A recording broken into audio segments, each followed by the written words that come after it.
Welcome back. For those that have been here, welcome. For those that are new to Good Earners reviewing The Sopranos. And here on Good Earners, we like to talk about family, finessing, finances, and feelings in the world of Tony Soprano, bringing you a new perspective, a fly perspective, and a black perspective. I just want to say that it's an honor to be joined by men. And not only men, but warm and convivial hosts. How y'all fellas doing today? Doing all right. I don't know, man. Maybe doing all right. maybe need to redo the dining room in here. It's looking a little stale. It's depressing. Man, seriously. But man, we are back in this thing to give y'all Monday fix, y'all Mafia Mondays, as y'all called it, as we've called it, and we're looking forward to it. But before we get into today's episode, of course, y'all know we always like to acknowledge the supporters of ours, and we truly do that. And if you haven't already, reach out to us, goodearnerpod@gmail.com or goodearnerpod_Sopranos on Instagram. And, leave a comment on YouTube, subscribe, like, rate, review, share, all those good things. So let's get into the first of them all. We have a Spotify comment. Sorry, I was a little late on this one. Spotify, again, is kind of a weird way that you get notified. But it's from our season 6, episode 5, Mr. and Mrs. John Sacramone request from Lewis. He says, been tuning in for a minute. Love the episode and dialogue. Mo went full Blue Lives Matter when talking about the feds and Johnny. Unrelated, but any of y'all ever tune into the Vile Eye on YouTube? He analyzes villains in entertainment and has done Ralph and Tony. I think y'all would enjoy his breakdown. Keep earning good. Showing love from the 803. Lewis. 803, where is it? Virginia? The first thing that comes to my mind is St. Louis, but I don't know if that's right. Let me see. It's not St. Louis, 8317. 317, South Carolina. Got it. Columbia. Shout out South Kakalaki, man. Yeah, the South. Rock Hills, Sumter, somewhere around there. Okay, yeah. Yeah, the South got County, something to say, man. Exeter County, York County, wherever you from, man. We appreciate you, fam. Yeah, let me keep it a bean though. Y'all got to stop playing, bro. 67 Ricos. Stop playing, bro. Like, y'all stop hitting me with the Blue Lives Matter and it's 67 Ricos. No, nigga, you can't get 5 minutes. Like, it's not blue. It's not. Come on, bro. Like, y'all throw logic out the window because you just don't like, because we black and we don't like police. Like, that's enough. That's reason enough. But that's use logic for a second. Like, that's all I'm saying. It's like, oh, are we so jaded we can't ever use logic? Not with police, no. So our next email. I thought. Well, hey, look, y'all go tune into another week of the books, man. So, shout out to Lewis from the 803. We got a YouTube comment from Jeffrey Kovich 9875 from our season 3, episode 6, University. Is this the Melfi episode? Or is this University? Yeah, it's not University is when I believe that's when the Ralph okay. episode was. They're back to back though. That's when Ralph beat up his employee of the month. Name. Tripping. Yeah. University, because college is season 1. That's why I be getting confused at college and university. University is that's what Ralph went unredeemable. Yeah. He says yeah. Listen. 1, she was a whore. 2, she hit me. It's wild, man. The good old days. He says, he was. Hey, that nigga Ralph was dead ass serious too. Oh yeah, nigga got 2 reasons right now. Yeah, and I mean, they live a different life. Man, listen, it's crazy how we can walk around and really live different lives like that, like different codes, different everything. Like, we starting to find out now, aren't we? Hey man, that shit's sick. Yeah. Oh boy. But he says, OMG, so many things I wanted to chime in on this episode, but when you said some of the best pussy you turned down are some of the best decisions in life, powerful statement. Definitely something you wouldn't put on a shirt, on a t-shirt, but should definitely put on a plaque. This is Jeffrey. Putting that on a plaque is funny. It's got to be one of y'all two that said that. That said, which one was it? What was the phrase? It might sound like a Spikeism. That nigga Mo said it couldn't have been me. Nah, that ain't never like. All right, so he says the best pussy you turn down are some of the best decisions in life. I ain't saying no shit like that. That sound like a spike. That sound like a spike. It's misquoted. It's misquoted. I don't think he's saying it right. I'm about to say maybe the quote is off. And okay, so how you know it? You've heard something like this before? I think he's saying some of the pussy that you turn down is some of the best decisions of your life. Oh, hold on. I don't think he's saying it as one of us said it. I think this is a quote he's saying in his email. No, I think he's saying that he heard it. He says, I wanted to chime in on the episode, but when you said some of the best pussy you turned down are some of the best decisions in life, powerful statement. Yeah, we have to run that back. I definitely have to run that back. I'll let you know in I about think he threw that. Some pussy that you turn down are some of the best decisions that you make in life. Like that's probably how it should sound. That ain't it. That does sound like some shit I might have said. I don't know. Yeah. It's definitely. Yeah, I mean, y'all share brains. Is that because you're not turning pussy down more? Yeah, I go back to season 3. I ain't turned down. Go back to season 3, episode 6. If you want to get the whole combo.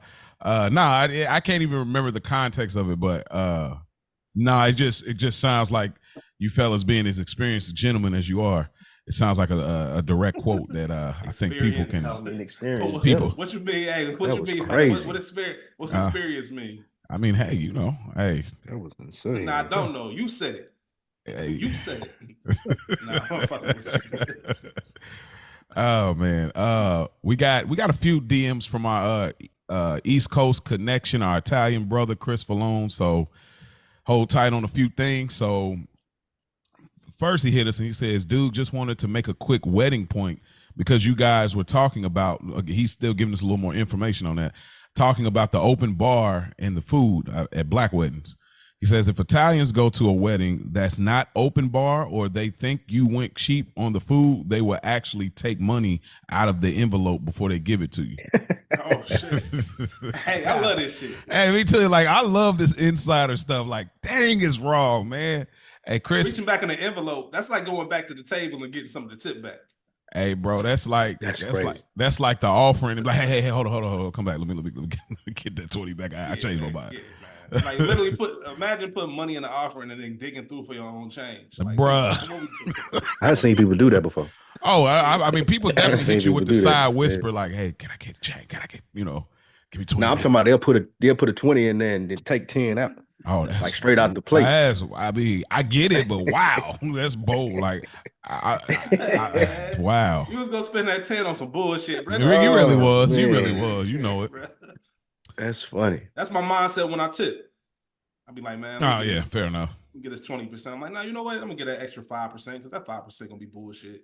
Yeah, you like I'm literally just Give some people though. We got another YouTube comment from our last episode, season 6, episode 6, Live Free or Die, from Smurf Wow. They said this just popped up. Smurf. He says this just popped up. Nice reviews. So hey, algorithm is working in our favor. This just popped up in their feed for Sopranos, and they like what we did. So shout out to you, Smurf Wow. Appreciate you, bro. We got our man Ike, Nigerian brother. He hits us up. He says, Ike. That's our guy. There he is. There he is. He is.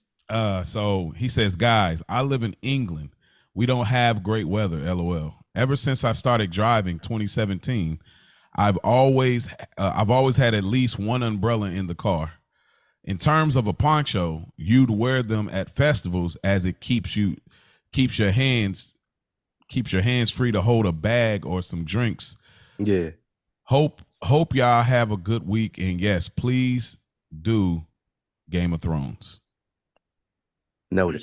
Appreciate the vote on the show, and thank you also for justifying the need of a poncho.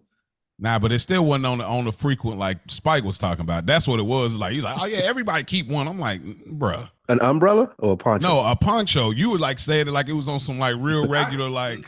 Yeah, in a safety kit, bro. Like growing that. up. A safety kit, okay. Yeah, growing it was up, a I was safety taught to kit in keep his a car. poncho with you in the trunk. I got a poncho in the trunk right now because you never know. I ain't never heard that in my life. No. Oh, man. But that's why I was like, okay, well, you know, who knows, y'all? That might be a continuous talking point. Y'all can hit us up about, do y'all keep a poncho on hand like Vito? Thanks. I can understand keeping an umbrella living in England too. I can understand that. Yeah, definitely. Shitty weather. Well, it's terrible. See, the problem with us, we'll keep an umbrella, but it's always broke. Cause we got the cheap one already, and the little metal is already broke the other way, and it ain't no use anyway. So we just stop bringing umbrellas all together. But or the big ass golf umbrella. Yeah. Looks like a 1992 penguin and shit. We got the reverse where you close it up the opposite way, so it keep it from breaking. It's pretty dope. It's pretty dope. Bricks V hits us up on Instagram. He says, still listening, but Mo saying he's a graphic designer and he deals with Pantones is the reason he sees the poncho different is wild. Laugh my fucking ass off. Shit. Remind me of Janice saying she got extraordinary visual sense. Even I had to personally comment on that. Yeah, I had to personally comment on that when I saw it. Oh, that's funny. Oh, shout out Bricks, man. That's like my I said guy. in the comment. Yeah, man. Like I said in the comment, man. Mo one of one. Ain't nobody in the world like Mo. Nigga said it ain't orange to me. It might be to you. I know it's silly. That nigga Artie, he's as close to Artie Bucco as anybody can get, and I mean that respect. I know what you mean though. Like it's crazy you say that, but I know what you mean though. Like that's a good. That's perfect. That's actually really. Like I can see people underrating you, like thinking like you ain't who you think they are. You also I can see you going 0 to 100. That's not a bad comparison. Own logic, you know. I promise you, man. Watching this is the perfect episode. That's the perfect episode for a comment that. like that because you nigga was not letting it go about what color that motherfucker poncho was. Yeah, you a legend. You a legend, bro. Oh man, relax. Oh man, look how he coordinate. Look at his background and look at his shirt. Yeah, that nigga, that Pantone. You really want to? You really want to get into coordinating today, buddy? Huh? And look, you remember when he had the blue shit and had the glow? It don't look like that now. So when he was doing something, I didn't do nothing. Like, you talking about the turquoise? The midnight glow. I don't know what that was, bro. Like that was a crazy James Aura. Man, nigga, that's hilarious. I said Studio 54. That's yeah, man. You out. Everybody, keep going. Look, all right, let me pull this up here. I gotta go back to the IG real quick. It's another one from Chris Falone, our Italian brother. He started kind of getting into it. It's a funny statement he's gonna make an end of it, and I'm gonna surprise you, Chris, when I read this. Surprised you read all this. Oh, that's what you to know the end already. Yeah. He says, so halfway through the pod, I just wanted to weigh in. Vito is absolutely based off of John D'Amato. If I'm saying that right, if I'm saying that wrong, forgive me. John was actually outed by his girlfriend as bisexual. I can't remember if she caught him with a guy or if he had proposed a MMF threesome. But either way, she dined him out.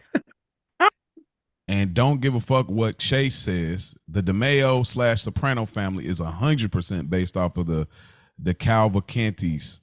No coincidence. The boss at the time, Vincent Palermo, if I'm saying that right, was discovered to be seeing a psychiatrist just like Tony. However, it's believed Tony is an amalgamation of a few different figures. Richie Biardo being another one. Members of the Cavalcanti family were caught on wiretapes comparing themselves to Soprano characters, trying to figure out who was who. So even the members themselves felt the show was based off of them.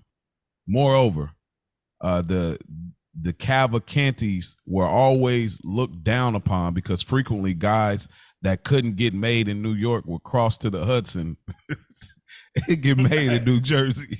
Eventually, wow, I Gotti, didn't know that. bro. Eventually, Gotti had to intervene and prohibit the Cavalcantes from making new members from outside of the pre-established territory. I already know you ain't reading this shit.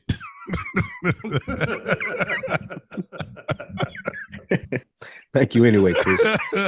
Thank you for taking the shot in the dark and hoping that it fell through. Yeah, that was useful information. Thanks for taking that shot. Yeah, that was, but that is. Start sending them directly to me, Chris. I'll read it. I just read it. Like these guys, I know. Y'all, wow. He must have put that in caps at the bottom and caught your attention at first.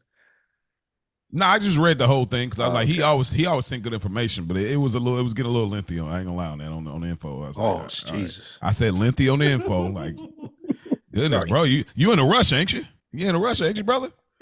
My goodness. He said it was getting a little lengthy. I ain't hearing no info. Look at you in a rush. Let him marinate, dog. That was just crazy. That's how crazy it was. Special referee over here. Oh shit. My goodness. Can I finish the play out? you got to preface. You got to preface that. Getting a little lengthy is insane. Man, my goodness, boy. I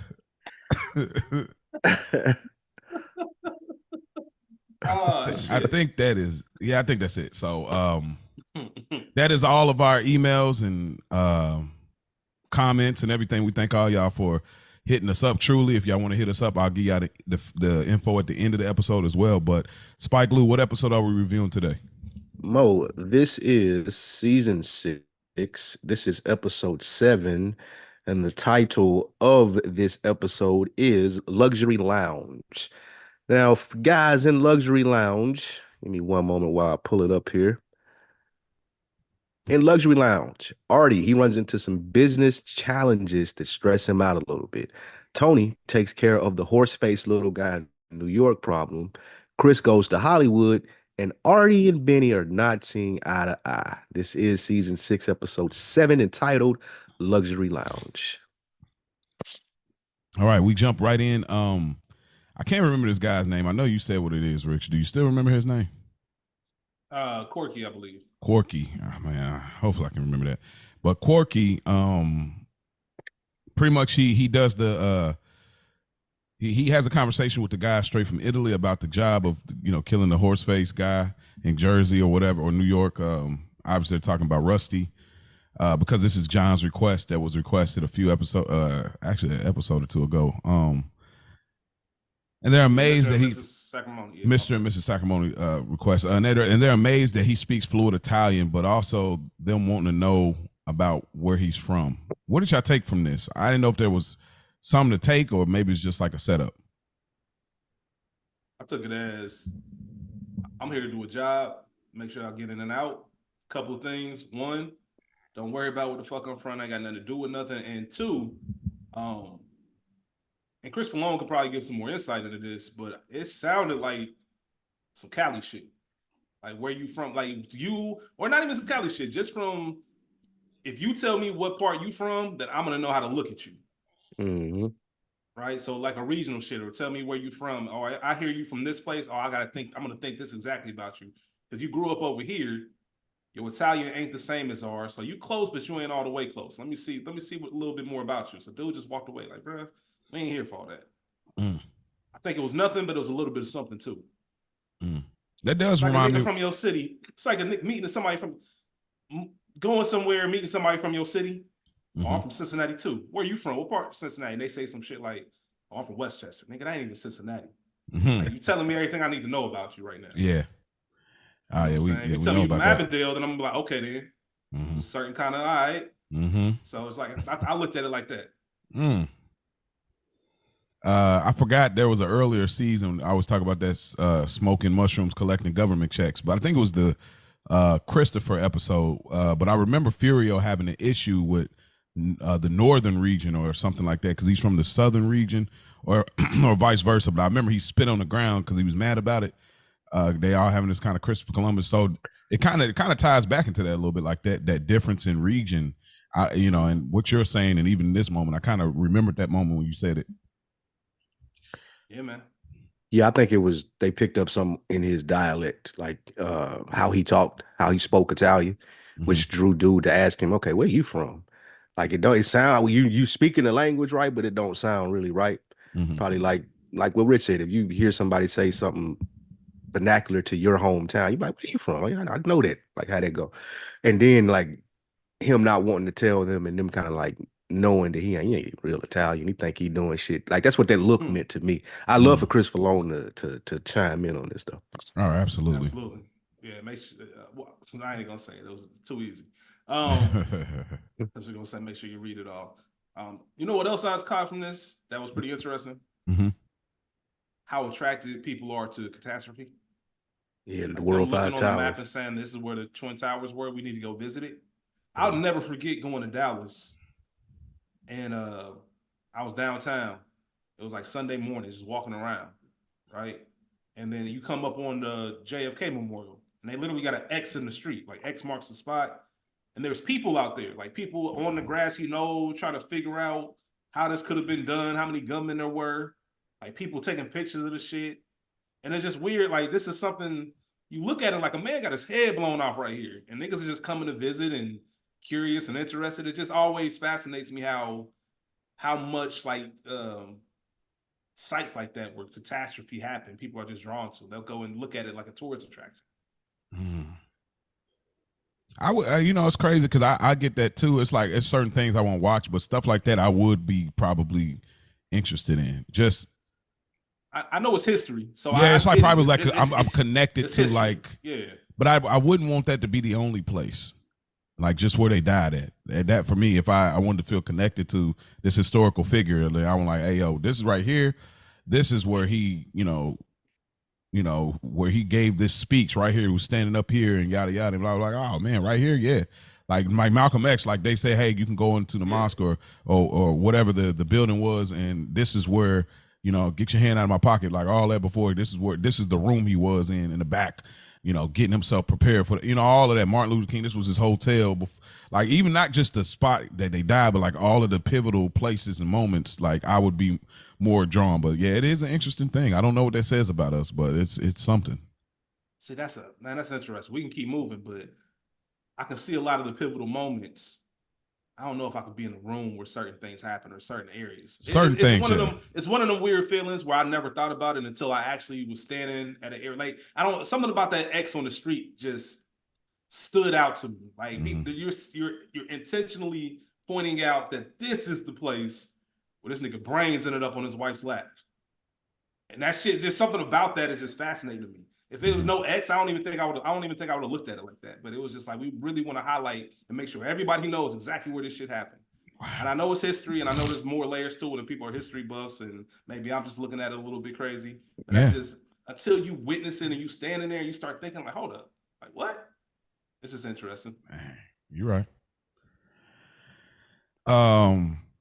We go to the next scene, and they're having a mafia dinner with the family with New York as well as Jersey, and it seems like they're about to get ready to open up the books. This is good news for the guys. They ain't did it in a while, I guess. What, since season 2 or was that 3? It was 3. I think that was 3. And so we're looking at relatively. This was about 2 years that before it came out, just about. So we're looking at about 4 years ago. So they ain't really opened the books around for about 3, 4, 5 years. So they opened them back up again, and there's a couple of things I noticed about this scene, but I want to see. I'm gonna throw the ball in Spike's court. What do you think about this scene? And a question I wanted to ask that: why do you think Tony cut Silvio off? I just thought that was like kind of an off thing that he did right there. I don't know if that was a big deal or not, but it was just something I kind of noticed. I was like, why you cut him off like that? That was interesting that you asked that because I was going to say the same thing. I was going to pose a question to the panel as well. Why did he cut him off? I got a thought. Them New York niggas, man, don't show that much respect to these niggas. Fuck them. Fuck that toast, man. Salute and get these niggas up out of here. That's how I took it. Yeah, because what they doing over there celebrating, they opening the books anyway. Like Phil been a pain in my ass for the past year. Like fuck them. Like don't give them no respect. Don't give them no lengthy speech. We'll break bread with them. We'll do the familiar stuff. Let's get up out of here. Interesting. I ain't never look at it like that, but that makes sense though. Especially since they're at Artie's restaurant, right? So they're in Jersey. Yeah. Yeah. We'll show them the proper respect. Not anything extra. And this is, of course, and it kind of lines up. It could work with that, what you're saying, because this is, I told you, like, you start to see how negative things are. You see people complaining more and more and more. Even when Tony was in a coma, like how much people complaining, how ruthless people start to become. Like through, if you look at all of these nuggets, everybody's in for themselves. And ever since Tony woke up, like people don't give a damn about the next individual, and it just gets worse and worse. I was gonna say the only other thing I was thinking of, or maybe Seal has a history of giving lengthy speeches at these things, and Tony was just trying to wrap it up on some Paulie shit. Like, hey man, we ain't about to do all this. I like the first thing that you said because it lines up with what That's what Phil I think it does is. right after that. Like they had probably been hinting at that shit all night as far as the stuff that was going on with Vito, and then so that makes sense. Like nigga been down in my guy all night. Now he ain't finna give these dudes no long speech. And I low key thought he was getting Seal back for when Seal cut him off, like when he was talking about his injuries at the Sacrials. I thought it was like, look, I know it ain't that deep, but in my mind, I was like, because remember he was like, Tone, you playing or what? Like he cut him off and everything. So I thought he was like, okay, all right. And to what Spike just said, Phil even got up and the first thing he says, like, sure, we break some balls here tonight. So it sounds like it's something been going on all night. Like all night at the table, yeah. Yeah, man. Like, all right, man, we keeping this shit respectful, but a little extra tension in there. This will never not be funny. What, this whole scene? Faggot ass cornhole concept.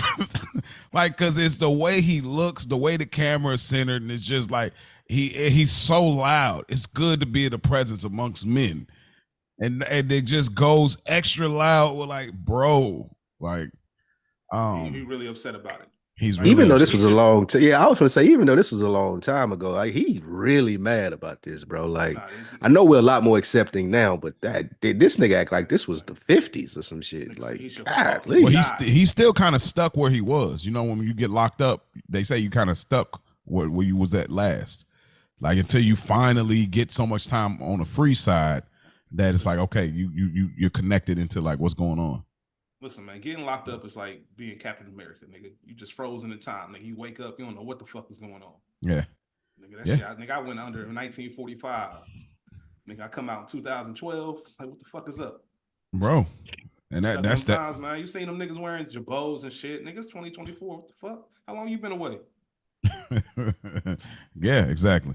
What you done to that? But yeah, that then we get that they say Artie is off his game lately. And bro, I just thought that I said, man, it's just rough being talked about at your place of business, you know, and you're probably not really getting paid like that. You're on a tab. And on top of that, they tell him about his competition. I was like, dang, that's pretty rough to put him in. Like I felt this moment for Artie, you know. But in the banquet room when they're still like asking, what let me ask you, are you they Patriots? You think that was, I don't know, because you didn't say that. You feel bad for Artie because of the new business and what he's going through? Or you feel bad in this actual scene right now? I mean, in this scene right here. Okay. Do you feel bad knowing because you know what you know? No, actually, when I watched this, it's been a while. In this scene, okay. Just so it was in this scene. I was just like, damn, bro, like, I'm looking out for all you guys. I'm giving y'all top tier stuff, and y'all definitely not breaking me off like that properly. Like, you know, they're not gonna give him the cash that I think that's the issue, though. I don't think it's top tier right now. Well, of course, all the other information comes into play as well. Then, but and I don't know if I would assume that they not paying him. I would assume that they breaking bread. And, like I think Tony maybe. And if he does something, then maybe he may not pay, which Artie spoke of later. But I don't feel sorry for him. I think this is a normal part of restaurant business. Like you need to hear this, nigga. Like you need to go down there and take some notes. To be honest with you. Okay. And bro, we in here all the time, bro. You know how much business we bring you, bro? We should be VIP. There's no way we should be waiting. Like, if you go somewhere, Mo, and you're a constant visitor, like, not just constant, but I'm in here more than any of these other niggas. Like, why the fuck am I the one waiting? Especially when you ain't got nobody out here. Like, what's going on? Fair. Yeah. Y'all make some good points. Tony and Chris, they go outside and talk, and Carlo pulls up, and Carlo's really pushing the issue, like on finding Vito. Carlo said he want to drag that nigga behind his car. God. And then he said, "Bro, I know an investigator." Like, but So pretty much Chris tells Tony that he has to go meet with Little Carmine, to try to cast Ben Kingsley for the lead Cleaver. And Tony really probably let him getting it off just on some every day is still a gift Tony right now. But what do y'all think about this Carlos still being extra pushy about this? Like Carlos and I think it's just like Phil. Go ahead. I think it's just like Phil and being from that same generation. Mm-hmm. Like we can't be this representation of us can't be out there just floating around. Like we can't just leave it alone, hope he don't come back. Like we have to do something about this. And it's a generational thing. Mm. Never about it's really about sending the message about not only do we not like this, it's not acceptable. So like if anybody else had the idea of it, we're gonna take that out your brain right now because you're gonna hear exactly what's gonna happen to him. It's about sending a message. And that's their way of it. And it's fucked up, but that's their rules, man. That's the life they live. Yeah. Like we have to catch Vito. We can't let him slide. Because otherwise, other people gonna think it's okay to do it. Mm-hmm. Ain't nothing happen to Vito, so we'll be cool. Like, nah, nigga. Right. We ain't letting nothing slide. Man, you can't let nothing slide, man. You lose all your credibility. Fair. Shit, Carlito's Way. Everybody watch Carlito's Way, man. I ain't watched that in a while. That be in the Patreon. As soon as hey man, Carlito knew what he should have done to Benny Blanco in the Bronx, the Bronx, right in that alley. He knew what should have happened. He let that nigga slide. The rest, as they say, is history. When you in this world, there's only one way to live it. Yeah, that's true. You took an oath. The next scene, the outsourced Italian hitman, they whack Rusty and his nephew, son-in-law. I didn't quite. He was bodyguard. Okay. So pretty much they hit him with the finesse. They whack him. I don't got nothing else to add to that. I'm a clever in and out job. Okay. We go to the next scene. Artie and the guys. Artie's trying to charm his customers and to return, to try to lock them in and trying to be this convivial, warm host as he's been told one time in his whole life. And then he goes over to the guys and chops it up with them. Chris, Murmur, and Benny. Yeah.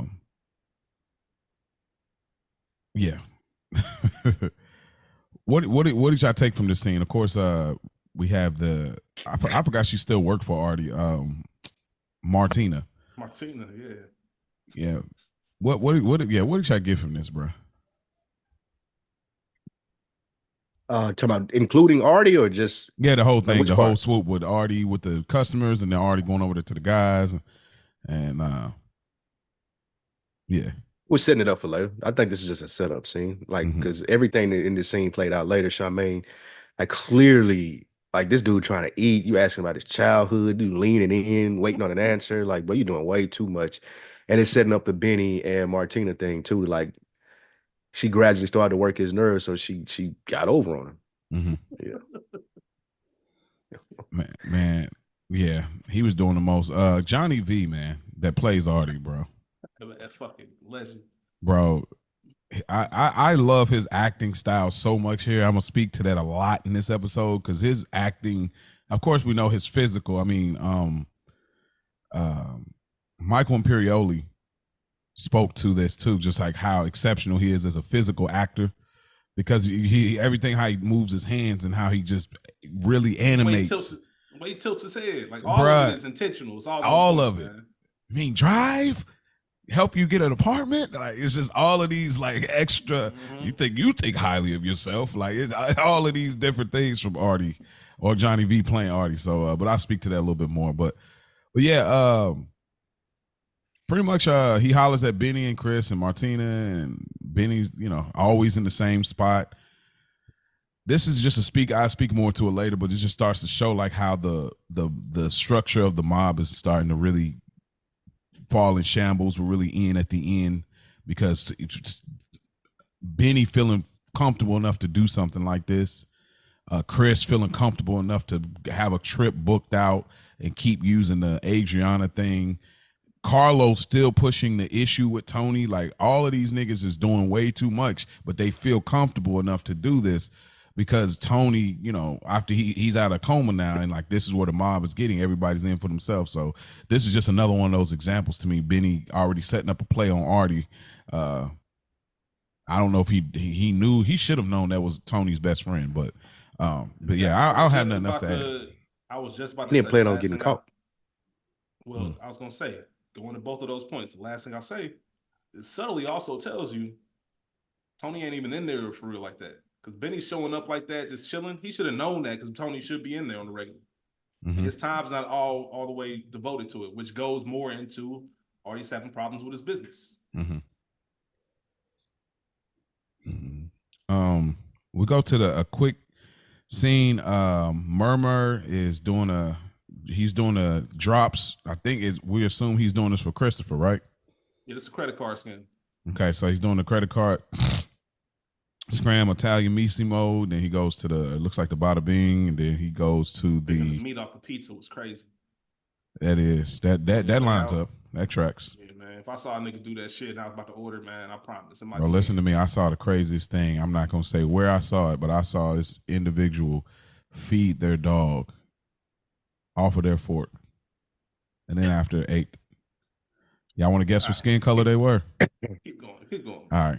So, little known fact though, dog's mouth is the cleanest part of their body. Yeah, somebody was cleanest part of their body. That shit's still filthy. Right. They exactly like somebody told you wrong. Like they tell us anything, we just buy it. No, it's never mind. There's a whole deeper thing I was about to go. Well, the thing back in the day used to be is cleaner than a human's mouth. Yeah. But they debunked that. Yeah, they debunked that. Yeah, but like, what do y'all? That's because some people got just different hygienic. Anyways, we go to the next scene. Tony and Carmela and everybody eat at the competitions restaurant, Dog Giovanni's restaurant, and it's so much better than Artie's from what we're understanding. And you even see the vast difference of how light it is versus how dark it is and gloomy Vesuvio's is. Just very, very interesting, man. I don't know, man. I only thing I wanted to say is just like nothing stays the same forever. Like your taste buds change. Eventually, eating at the same place, it will get burned out. You will want something else. You know, I do appreciate commitment and everything, but I don't know. They treat the restaurant like it's your barber. You know what I'm saying? It's like kind of not the same to me, but they treat it like that. I get it. Like I'm still gonna come over here and give you this money, but it's not gonna be the only spot I'm gonna eat at. Like that's, you know, every time we go out, we're not saying let's go to Vesuvio's. Oh yeah, that's fair. I think maybe it's like, all right, then cool. I expect you to go to other places. I don't expect you to go to another Italian restaurant. You know what I mean? Fair. Like if you sticking within that genre, like this is your spot because I know you, not because the food is that good. That's where the loyalty lies. It's because he knows Artie. If he didn't know Artie, this wouldn't even be a question. He would have been moved the whole crew over to this spot and took them over. And now that would have been the new hangout. Because, you know, he can get away with shit at Artie's. It's true. He can build tabs at Artie's and shit. He got a strong arm his way into that shit here and the whole nine. This is a getaway for them. This is vacation. That's a good point. I was gonna ask a question, but I think, boy, man, I mean, having a good time. Hold on, here's another thing I want to know. I'm assuming it's a buffet. I don't think so. Gabriella comes back talking about, so we gonna need to. So they ordering new dishes. That's what I would assume. It's a fine dining establishment, so I didn't think that. Well, I know, but this is for Phil's grandson though, so this is a catering type of. Yeah, so they had a spread out on the table. That's what I was assuming. Yeah, because I was like, because I don't even think Artie would be tripping as much if they were a buffet. He would have downed them quick, but like. Oh no, they're not a buffet. No, I'm sorry. The restaurant's not a buffet. I mean, they must be eating because when Gab came back talking about she needed some sweatpants. I'm like, well, damn, is it a buffet? You keep getting as much as you want, or y'all ordering everything off the menu type shit. But then I remembered it was Phil's grandson's confirmation. Gotcha. So they all just they getting what they want. And then Tony talks with Phil, and he's still being precautious, but Phil says my heart is an open book and shows that he isn't wearing a wire. I like that. I mean, this is why we love Phil. Like these moments is like, bro, I'm an open book. Like there's no scraps in my scrapbook. Like this is why we love Phil. Hey man, like how dare you? I'm not one of these end at the end type niggas. Yeah, that's right. Yeah, I love how Tony handled that. Goes to how we always speak of him and the type of gangster that he is. Yeah. And it goes to what you said earlier too, Rich. Like how his whole like what you doing over here, and if you do come over here, why ain't it already spot? And then like I don't know what you're talking about.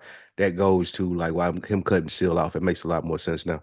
Like he's just I don't fuck with Phil, dude. I don't even like you tried to kill my cousin, and I know he tried to kill your brother, but you wouldn't let it go. Like I don't fuck with you, dude. I'm this is only by necessity. Yeah. Look at the look Tony gives Seal. Seal once again going out of your way. That boy up there, he was so hands, bro. You ain't got to say all that. Tell him congratulations, give him the envelope, and keep it moving. Tony gives him that look like you don't have to do all that. Like, bro, fuck, dude. But see, the thing is, a lot of things would be preventable if it was up to Seal in the end. You know what I mean? Like that's the difference. But that's Tony for you. Like again, all of that trying to be a good guy as we keep going further is oozing outward. That's not who he is. We haven't got to I get it moment from Tony yet. But when we get there, that's I feel like the thing that resonates, and we'll talk deeper when we get to that episode. But we go. What you gonna say? No, I was about to say, man, we give Jay his props, but I mean, we give Dre his props, but that's where it stops. It's the Rock. Huh? Vesuvio's it's hey, hold empty. on, I'm sorry. One more thing, Mo. Yeah. When they brought out that I don't know if that's a rack of lamb or whatever it was, the veal. The way that the way that nigga came out with both hands on the hips, like he was that nigga, and they was clapping for him. Hold on, let me take a look. That shit make me crack up. Hold on, let me see. It's at the 11:38. Yeah, the 11:38 mark. Like he comes out, they say, Don Giovanni. He holds both hips like, he was, and he younger than Artie too. Got a head full of hair. He feeling good. That's good. Yeah, man, that shit's hilarious. My name on the front, bro. Like, come on, I got a restaurant, dude. What kind of man? That's a crazy flex. Yeah, I love how because if that was us, these niggas ain't fucking with me, man. Oh yeah, we getting it off. Getting it off. It's all the same thing, but we just say it different. We say it differently. That's why the blacks and Italians that there's that interesting connection we talked about early season that Spike had put me on to. But yeah, we're at Vesuvio's and it's empty. Artie becomes the biggest hater. Hey, hold on, time out. I'm sorry. Yeah. As your boss, you wilding right now. You on the clock. You out here complimenting Joy on the clock? Come on, man. What you doing? That's crazy work. She ain't even trying to hide that shit. Like, bro, chill out a little bit. And it's like, I don't know. I would feel some kind of. I mean, I wouldn't feel. I'll be honest. If I'm Artie, I would feel some kind of way though. Like I say I'm your boss. Like you ain't got to do all that. But I'm talking about from a different perspective. Going back to his joint. I'm talking about from a different perspective. I can see you. Oh, because this is Benny. Like all due respect, but I don't look at you like again. I know Artie's washed. He's washed. He thought he got young because he put an earring in, trying to holler at her. You know what I'm saying? He thought he was being sexy, whatever. But still, even though I'm looking at this Benny, you the little homie, and you getting play. You ain't even made. Yeah, nigga, I own my business. Like I don't even look at you. You're a runner, bro. Like I mean, which is why I think the energy gets there pretty quickly outside of, her or whatever. But so I just like every time I see this, I'm like, hey, you all up on this nigga? Like, I mean, obviously she looks for the player. Like that's her play. Like it ain't like she really want him or nothing like that. But anyways, story runs. Yeah. Is this the same chick, the French chick with the brother? Nah, hell that ain't her, is it? Okay. French chick. With the brother whooped Artie. The brother who scammed Artie.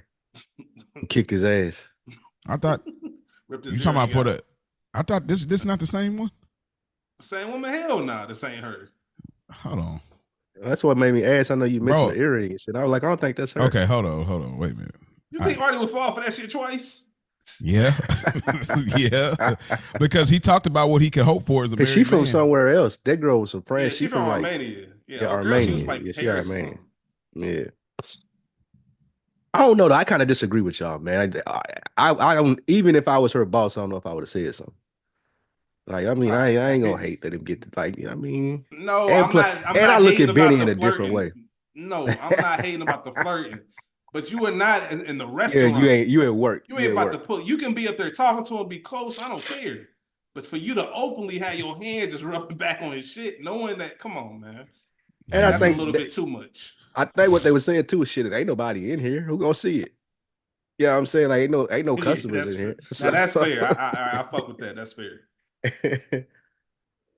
man. Trust me, that's not hurting, man. Okay, I just want to see what.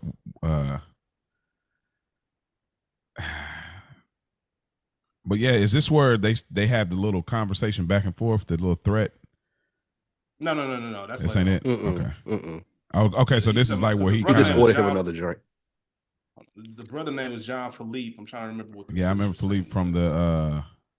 He had the Armagnac. Benny was What was slick her name? disgusted too. I Benny don't was know. disgusted. He was like, this nigga cut.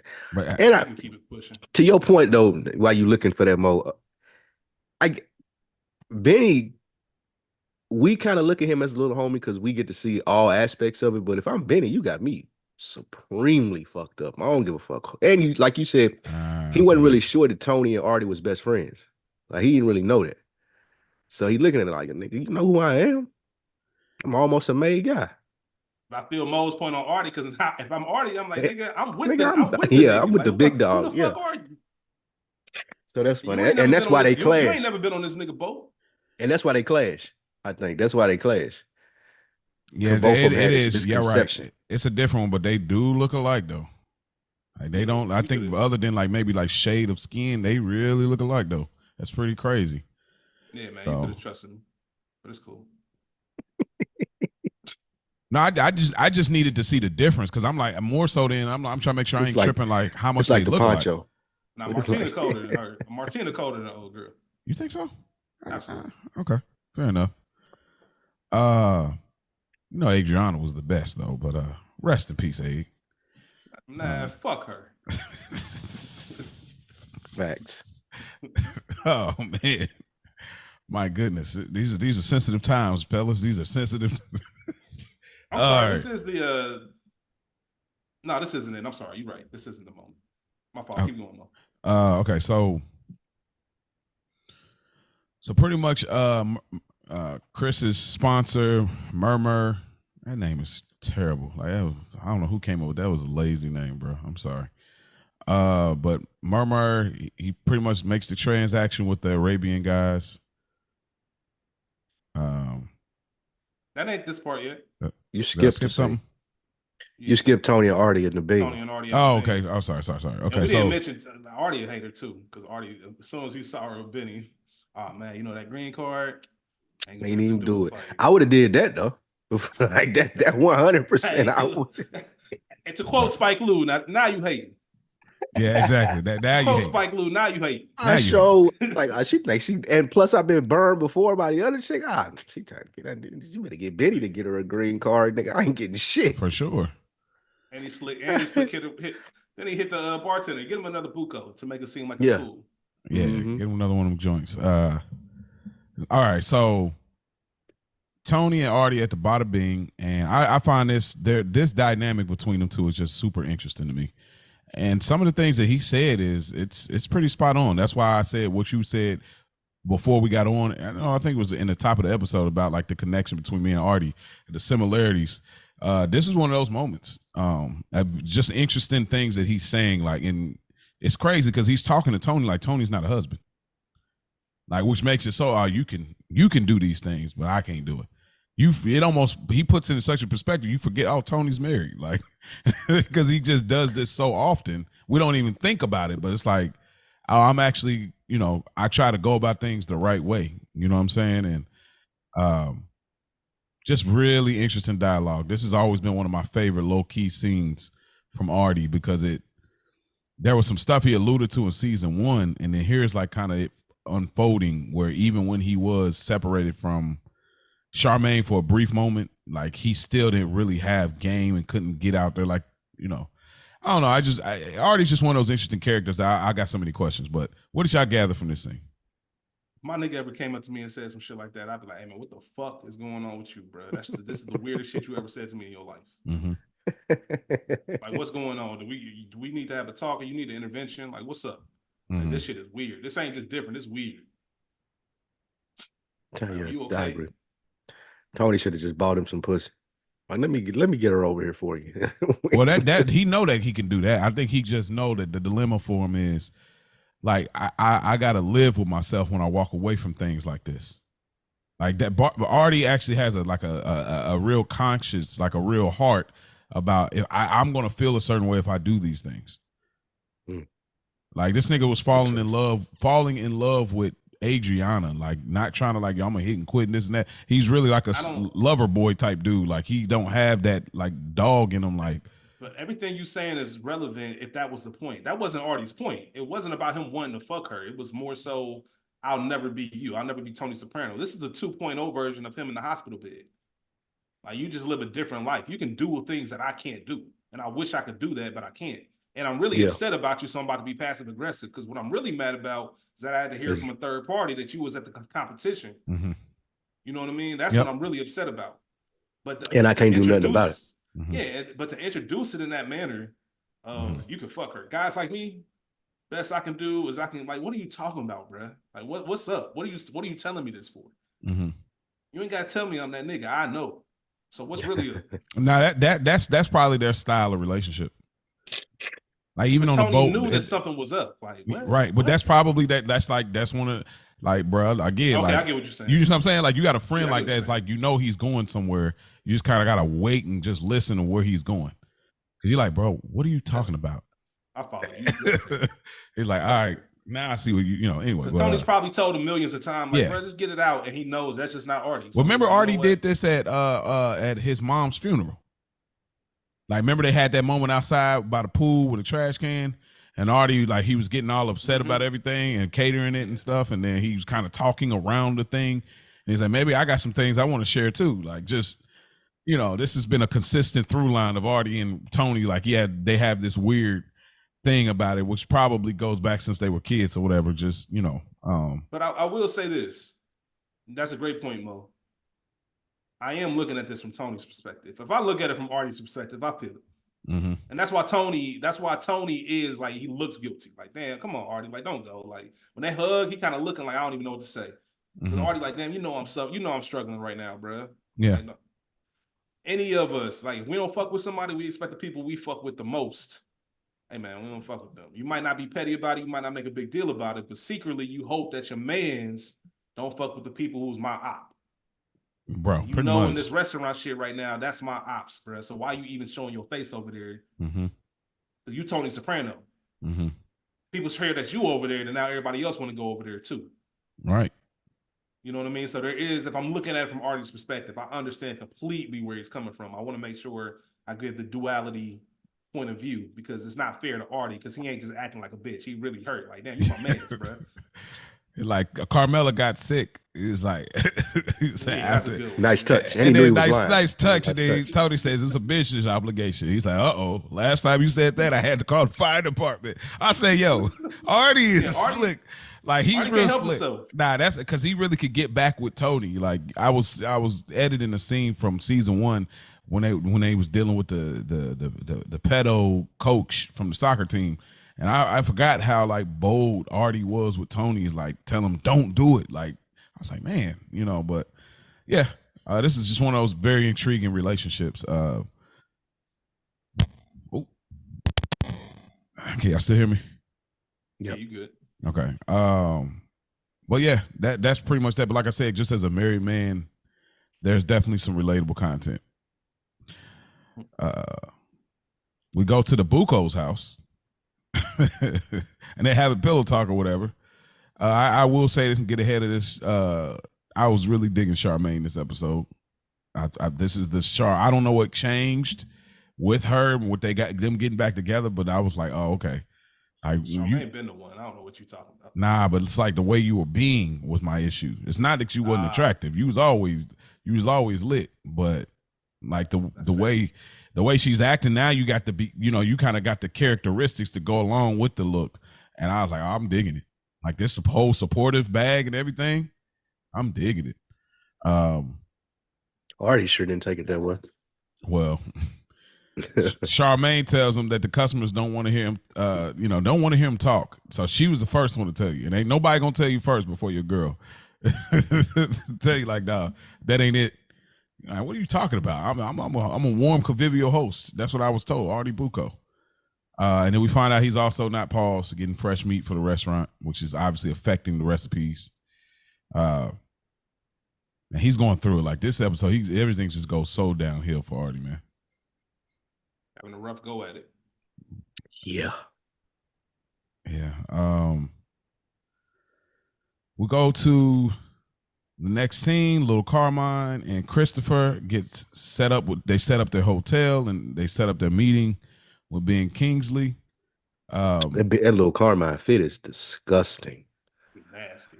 Oh, Jesus, so disgusting. The black couple that walked past him before at the scene open. Their outfits was are those dress shoes or cowboy boots? I thought they was dress shoes. Oh, it's not in this era.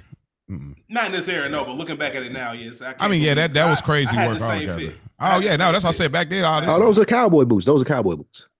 That's still in this era. That still fits. Like, but now, yeah, of course. Like, just no tailored, no nothing. But back then, bro, we thought this was edgy. Like, this is absolutely edgy. Like, people try to pull up the club like this. Like, I throw the jeans with the dress shoes. Ain't no try. Oh, that's because they made us. Yeah, that was the age. You might throw a chain on. Oh no! Oh man, that's just a nasty. It is nasty era of gross clothing. Look. it really is. Like I look at that, like, this is disgusting. I'm ashamed and appalled. But yeah, they pretty much get set up, and Carmine, I like that he's always aware of the civilian aspect of things because he kind of acknowledged like, hey, look, I'm gonna get some champagne. I just want to make sure you're comfortable because I know about your sobriety. I just like Lil Carmine's just a character I really like too. I like, he's even more of he could be possibly more of an interesting character than Artie if we had more screen time with him. You think he genuinely cared about it? Because he said it wasn't like he said, I know about your sobriety. He said you gave old girl an earful when she handed you the champagne. So I ain't trying to hear the same shit. I'm just letting you know what I like to do. Yeah, he's being mindful of it. But also, like, damn, you seem to be a little bit on edge when that shit happened. Some people look at it like you could have just told her no, but he went a little bit above that, which I want to ask both of you because last week I think Spike and myself said I don't know if you agreed, Mo. Or Mel, maybe you did say it. Gave the indications that Chris was high. He was using. I wanna get on that train with y'all as far as like when Spike said that, I kind of I'm trying to look at things through that lens, and I'm only saying. I'm asking. Okay, go ahead. I'm asking you now. Looking at this scene now, do you think that he started now, or do you think he was doing it last week? Because part of this episode makes it believe that he just started this episode, maybe. Well, I think that's the reason he snapped on the plane because he's still trying to hide it from like somebody like Lil Carmine. Like, how could you dare offer me shit? Don't you know I'm in AA? Like, nigga, shut up. He was just in the bathroom getting high, probably. Yeah, I think. And it was an airplane, so you it's somebody that don't know you had sobriety issues. Like, why would you go off on them? Why would you snap like that? Yeah, right. To make it really to oversell it. No, I think I liked what Spike said. I think once Tony woke up, that's when Chris start using again. Yeah. Because you remember how good Chris looked? Like literally last time we seen him fully like on top of things was when he came. Hey, I remember I did that thing for you at the fresh cut. They had, the skin looked good. He looked like a regular dude, like in the mob, got his stuff together.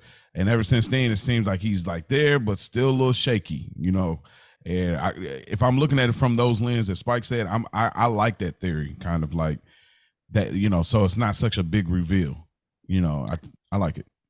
To your point about Lil Carmine, he's legally retarded, right? Oh man. Crazy. That's good. I didn't know that. Thanks for informing me. So hey, that shit. Hey, Tony was wild for that. He really was. Wow. He meant that shit. He meant that shit too. Like he was sincere about that. He was like, that was no joke. Right? Are you doing business with him? Yeah. So Artie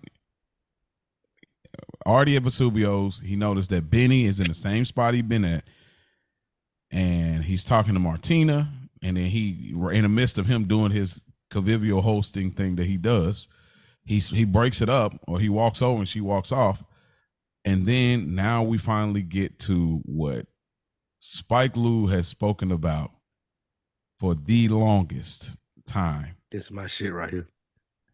Benny says, I know how to treat people. Artie says, you're a people person, obviously. And Benny, when you're good to me, when they're good to me, I give them treats. And when they're not, I have this whole severance thing. It's a complete break. And Artie, ho, you talked around that threat so much, I almost missed it. I said, oh, they talking mad cash now. And I love how his wife heard him getting a little louder, and she knows he's like got a temper. And so she immediately like try to like, you know, get the situation to die down. So I love like this was a good read. And I said, bro, look, I'm ready to go. Like I like Artie, like he's a regular dude, but like I'm ready to go for real. So the animosity is because of the girl. Is that the same thing that y'all pick up on too? It's like Artie likes her. Yeah, absolutely. Hey, do y'all think it has anything to do with he think she's a slow learner? That was good. Yeah. Did you got anything to do with him thinking Benny like just a little nigga? He might look at Benny like he looked at Chris a few years ago. Like, you remember how he looked at Chris? Lower. Yeah, probably even lower since I'm not even related. I'm kidding. Remember he rubbed his hair and everything? Yeah. He was like his perspective on the Chris situation. Maybe. Now that you say that, Chris. Like, he is I should really be mad at this. Yeah, it was just like the Chris and Adriana shit. Yeah, like he rubbed his head and everything. He massaged his shoulders. Like he patted it. I'm like, bro, Artie is wilding. But I like Benny. Benny not even finna let it get there. Nah, I ain't because Chris knew that's Tony Friend. He can't really do much. Benny wasn't going. Yeah, he a little far. He far removed. He too far removed. Benny like, hey, bro, lay off my girl, my nigga, before I break your leg. Tony like grandfather really for him, really. Like, you know, generationally, like Chris is like, if he's in the father space of it or uncle, whatever you want to call it, that makes Tony like a third generation up. So I'm really disconnected. She's a slow learner was a great line too, though. She's a slow learner. Yeah, we go to right. So we go to Chris is using. He gets some blow from the lady. Is he just?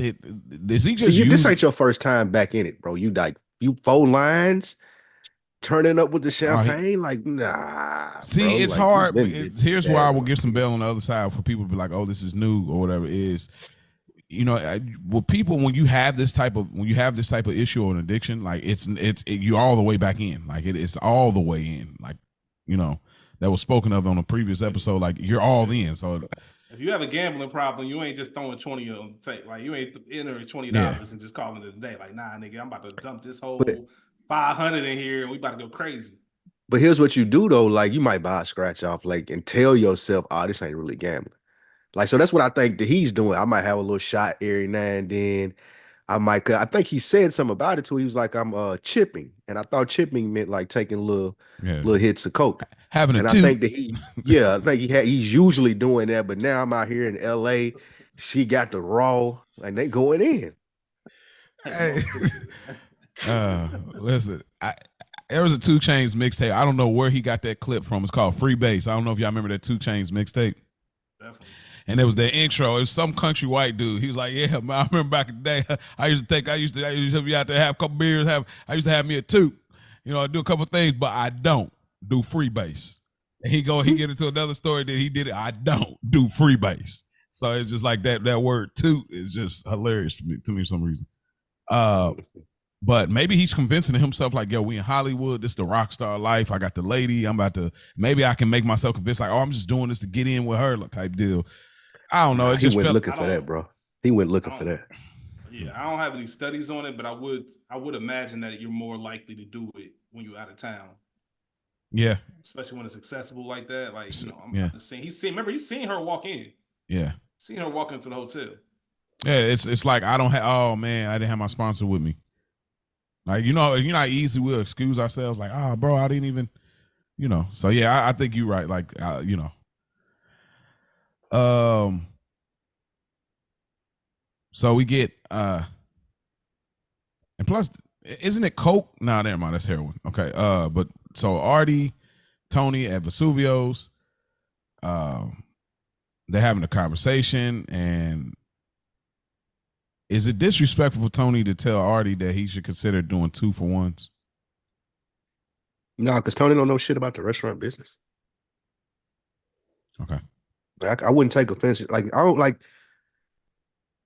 motherfuckers tell me all the time, "Oh man, you should have this person or a guest on y'all pie." I'm like, bro, you don't even know what I do. Like, you know, True. like, True. have you heard me interview a nigga before? Like, but I don't take offense to that. It's just they think they being helpful because they think they know what you do. Gotcha. And like he explained So it to he him. He's ignorant, fine basically. dining. Yeah, he ignorant to, Okay. you know, what would any changes that would be effective for a business like Artie's. Mm. I do like how Artie is aware. Like he said, we're suffering, the business is going through it, but he's like, I don't need that kind of help. I like that he was aware enough that with Tony, with that, you know, obviously from the previous season of like Owen Tony, you know, from Armagnac and all that. But I love the response from you. God, no. no, absolutely Yeah, not. That was a good cleanup. That was a good cleanup, boss. That was. That was definitely a cleanup. That wasn't sincere. He was like, oh shit. Yeah. Genuine reaction when you said, God. Thanks. Right. I ain't that down bad. But remember, I just wanted to acknowledge that Artie said, "How about paying your tab?" And you remember a few seasons ago, Charmaine had said this to Tony as well. But yeah, Chris's sponsor, Murmur, makes another stop for Chris at the hotel, the Executive Games Hotel that we've seen in season 2. Hold on, my fault. Yeah, I just got to say this. I ain't even mad at Artie in that scene. Because you not only you just not paying your tab, bro, you paid everybody but me. Yeah. Paid Pat Cooper. You know, you wouldn't know who Pat Cooper is. Pat Cooper just died this year, too. Top of the year, man. 93 years old. But you paid everybody but me, bro. Fuck out of here, Tony. Yeah. Just pay your tab, bro. Even at a discounted rate. But yeah, Artie, he gets ran up on by the credit card fraud guys. You skipped the scene. No, I already said it. You talking about Murmur picking up, doing another stop? Oh, yeah, my bad. Executive Game Hotel. I'm surprised you didn't say where that was. Yeah, I said the Executive Game Hotel. Oh yeah, okay, my bad. I missed it. Damn, we all missed that shit. It was so cool. Yeah, we would. My bad. Okay. Nah, it's cool. But yeah, that was a good callback from season 2. Boy, I miss Richie. So he gets ran up on by the credit card guys, and pretty much they say, hey, look, you can't use plastic, and we're gonna, you know, we need to check on these Amex charges. But like, again, the way Johnny V is acting is just so good. Like, it's like they're from Amex. No more charges. Somebody's stealing. Like, it's the way he's doing it, like the way he's saying it, and like he feels so frustrated. Like, he really makes me believe he really is like a chef and owns this place. The way he acting, like, I don't know. I feel everybody acts superior on this show when it comes to their skill. But I just really enjoy what he brought to it, because a square chef that was like Tony's friend wouldn't work. Like him being such a colorful actor in his animation and texture, how he does it, to me is just so good. Like, I really enjoy every time he's on screen, which is why I connect with him, and I like him a lot. Same. Ditto, man. Ditto. He does an incredible job. That's why I'm glad they gave him this episode. Yes, me too. Like a highlight episode around, like, because we needed to see that range, man. This is one of my favorite Soprano episodes. Yeah, very enjoyable. Very enjoyable. We get a meeting of the minds with Little Carmine, Chris, and Sir Ben Kingsley. This meeting's a big deal, and Chris. Hey, this is one of my favorite scenes in this whole episode, man. Listen, Chris said, like, they're getting into it, like, oh, it's this meets this, and he's like, man, it's like Law and Order SUV. Hey, man, listen. The way that Ben Kingsley is not paying these niggas any mind. Oh man, I'll be Like, hot. who the fuck are you? Yeah. Like, why are y'all here? Just them asking him a question, that nigga just be looking at him. He's off in the Like, wind, bro. Hey, the blank stares, all that shit, bro. Yeah, It's so good. It is like even my fault, Mo. Go ahead. Nah, you good. I about to say, even when she comes over, when Beth comes, I believe it's Beth. I forget who that is. I know she's a famous actor. But she comes over and she's like, "What are you doing out here?" He's like, "Oh, I don't know. Like, I don't know what the fuck I'm doing out here with these niggas." Bro. Oh man, he's it's real douchey. Real douchey. Could Lil Carmine have closed his deal without Chris being there? Yep. No, Sir Prince King's like, y'all some nigga, I got a best actor Oscar, bro. You some random motherfucker from Jersey talking about I got this slasher / mob boss movie for you, bro. Get the fuck out of here. Like, this is beneath me. Like, he even told us, that's why he was on the phone with his agent. Like, why do I even have to meet with these niggas? Like, who are they? Like, I'm not doing this. Mm. If it was some up and coming, that's one thing. But bro, I want to nigga, I'd be Daniel Day-Lewis in the best actor category, man. I'm not doing this shit. Fair enough. I'll say he had a better chance closing without maybe Chris. not Daniel Day-Lewis, Paul Newman, excuse me. Yeah, well, he had a better chance. I think he may not close like you for all the reasons you said, but he definitely have a better chance without Chris. Yeah, because it's not the Carmine's fault. He wasn't gonna do that movie regardless of who was pitching. Yeah, unless it was Spielberg or somebody. Right. They really just give you a taste of that Hollywood, like what they like or whatever, like at this time. And I mean, Ben Kingsley, he definitely was treating them like they was passing out their mixtape. You know what I'm saying? Yeah, like who the fuck is you, man? Like he treated them niggas like they was a kiosk in the mall. Yeah, and the thing that bothers me, asked me to sample shit. Get the fuck out of here. Right, and the thing that be bothering me so much, like when you see this type of archetype and stuff like this, it's just these like Hollywood douchebags that are like this. It's like, just say no. Like, that bothers me so much. Like, don't stop stringing it along. Just say no. You know, period. Well, he protecting a relationship though. Like his man's set this up, so he don't want to piss off his man's. Yeah, come on, just say no, bro. Like, you got, I don't know. That bothers me. Like when people like, oh well, we got to see. Oh, we'll link up on the 33rd. Like, come on, bro. 33rd. But yeah, I don't have too much to add to it. Only thing is that nostalgia, that True Crimes video game that popped up. I was like, man, it take me back a little bit. You talking about when they walk the luxury room? Yeah, and then when they in the luxury room. Yeah, in the luxury lounge. Yeah. But other than that, I really got nothing to add. Other than Chris called Murmur, tell him come on out. Need you.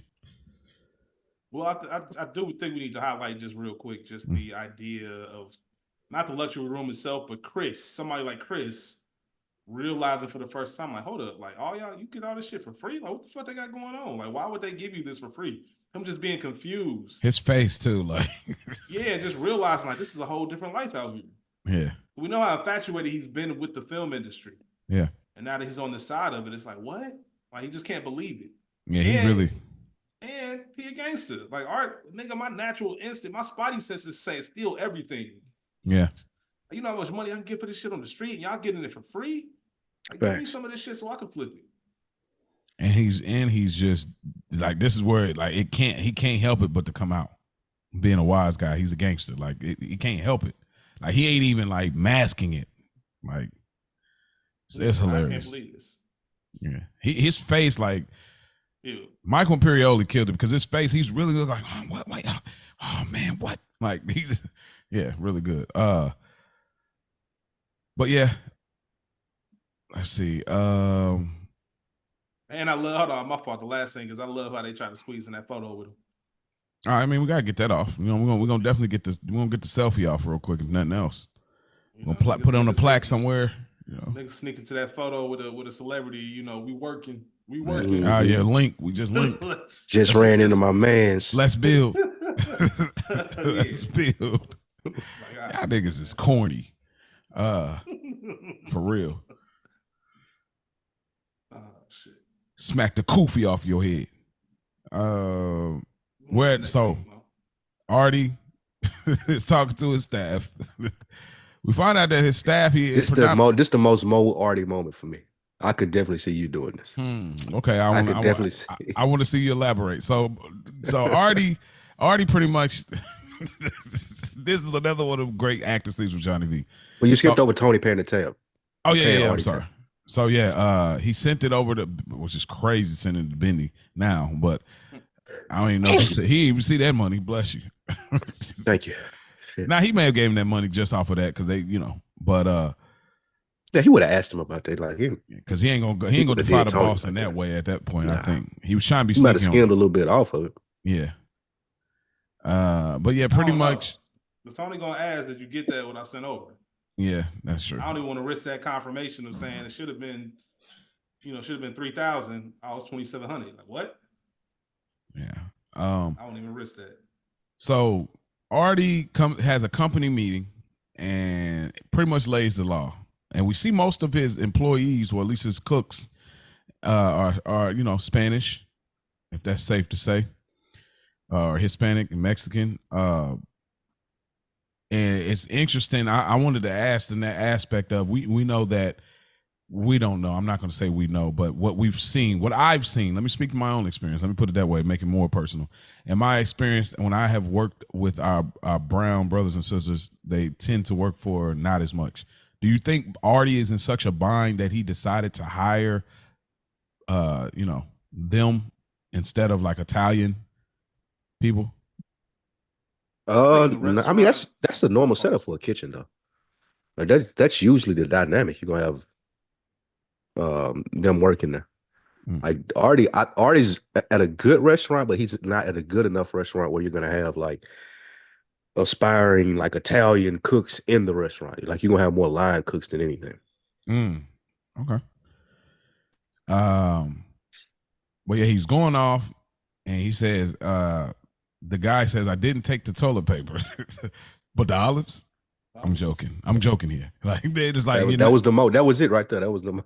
Oh man, like that was so good because he's like, when I shouldn't buy the toilet paper or the olives that guy from. I didn't. Why are you looking at me? I didn't take the toilet paper, but the olives. And he paid me back with nonstop ass rape.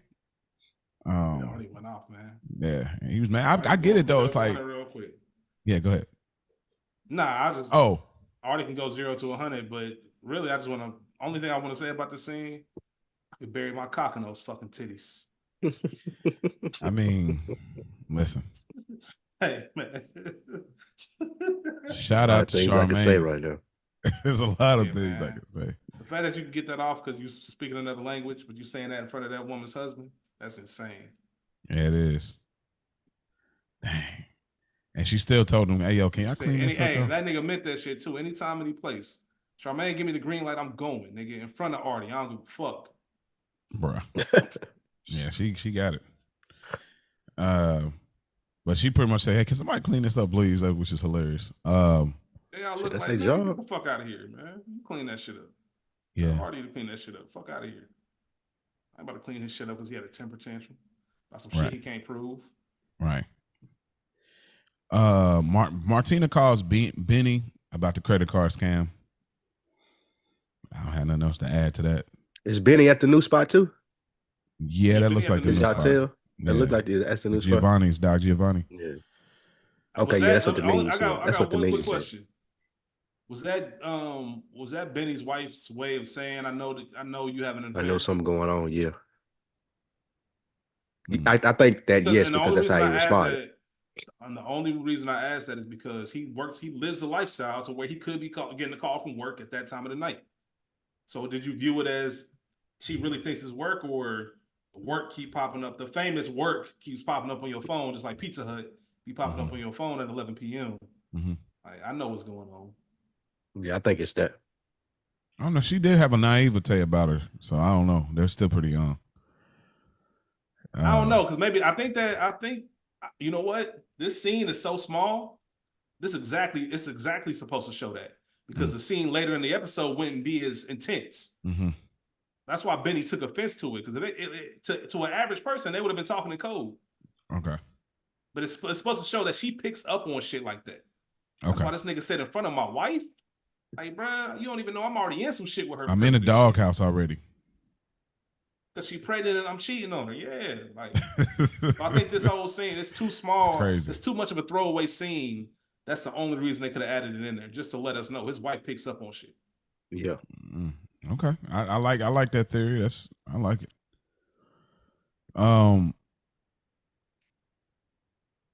Yeah, Artie gets up in the morning. He's reading the newspaper. He looks out in his yard, and he shoots the rabbit that was in his garden, which he said he planted the arugula seeds from Italy.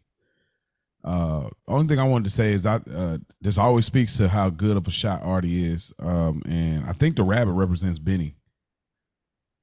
The rabbit represents what happened to Tony in season 1. I definitely would have, yeah, for sure. Like Tony would have rocked it. Hey, Artie might have had a future as a sniper. Oh, he definitely, yeah, life as a sniper. He could have done some. He could definitely have done some things.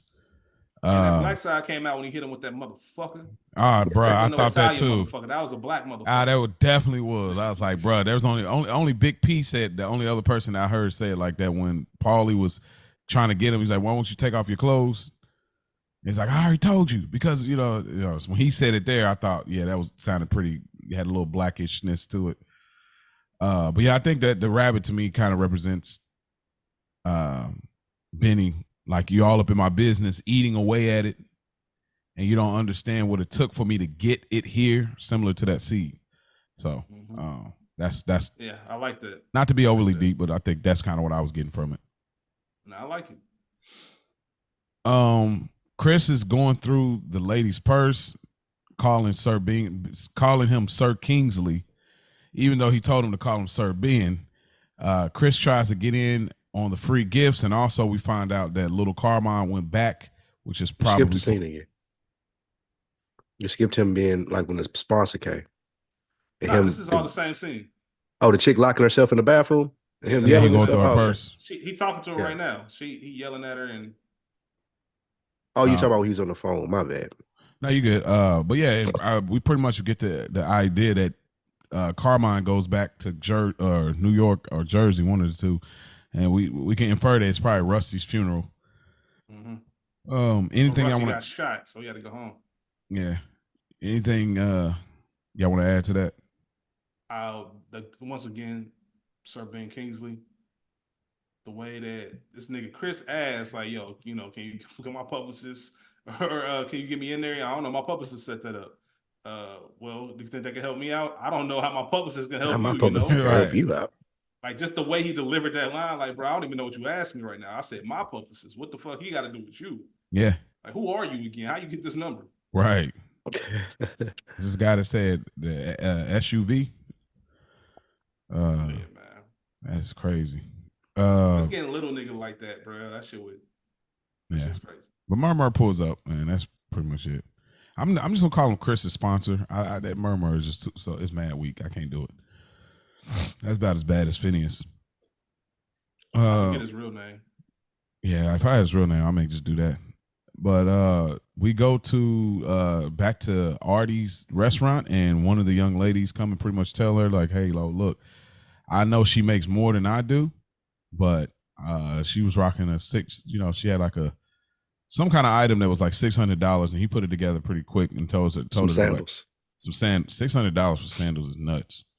And tells her to go back to the coat room. Like, yo, a coat room, that's a job. Yeah, you gotta check the coats in. Wow, man, it's real fine dining, man. It's dope. Yeah, you did well for yourself, Artie. Murmur's government name is James, but it's only one nigga. James. Yeah, it's only one what? It's only one nigga. You ain't never seen that nigga, like, niggas be named James, but it would be one person with an S at the end. They saying plural and shit. That's funny. Think about it, you call somebody James. I know, right? That's what makes it funny. Right, that's good. Oh, this guy over here. Yeah, those names like that, they be. I can't think of another example. The plurals. Yeah. So yeah, pretty much we get the big reveal of that, and Artie confronts, if I'm not skipping anything, Artie confronts Martina. And bruh, Artie's going down bad this episode. helping you out, helping on you. purpose. Hold on, did you do that on purpose? Do what? Yeah, he did. What? Yeah, he definitely did. Did what? What are you talking about? I'm missing it. I'm losing my mind here. I don't even know what we're talking about. That's I that look- Artie pulled a- shit. He Spike, pulled an that's that Artie Artie Bucco. shit. That's what I'm gonna That's say. He pulled an that's Artie Artie Bucco. Bucco right there. That's the Artie. I was just gonna say that he pulled I an Artie don't know Bucco. what y'all talking about. That's what. If I'm not skipping anything. Hey, that was an Artie Bucco right there, bro. I swear on everything. I probably hold was, up, man. that was so natural, bro. Like, I promise you, I wasn't even thinking like double it back. I was just Shit. the way I took my notes is a little weird this time. That's why I was saying that, but that's funny. It does line up to that type of thing. See, Mo, you 101, bro. You a legend. I swear. That's funny. Last time I heard that, my business burned down. I had to call the fire was. department.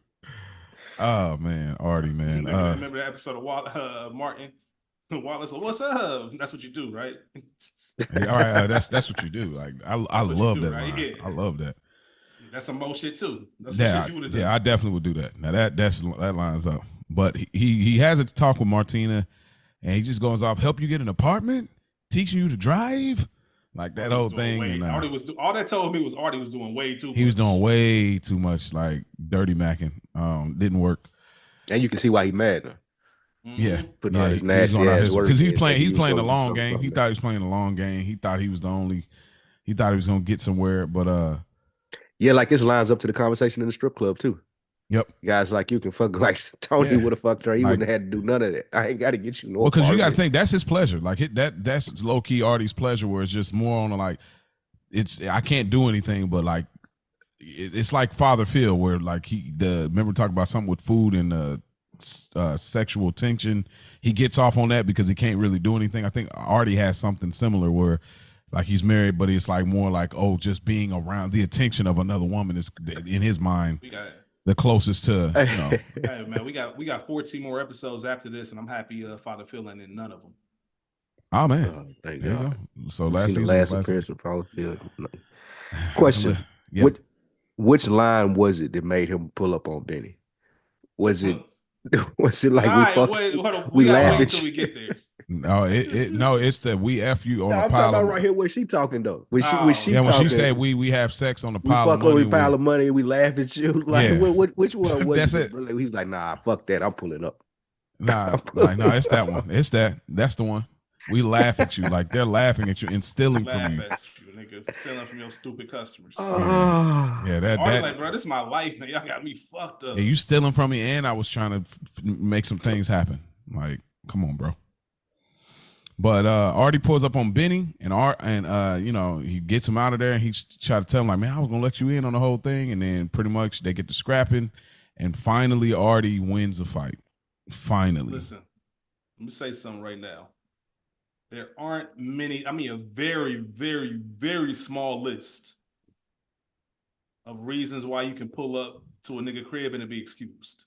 And Artie had a reason. This is excusable. Yeah. This is excusable. Like there's not too many things where if a nigga told you, hey man, this nigga pulled up in my crib, and you would find out why. It's like, all right, I get it.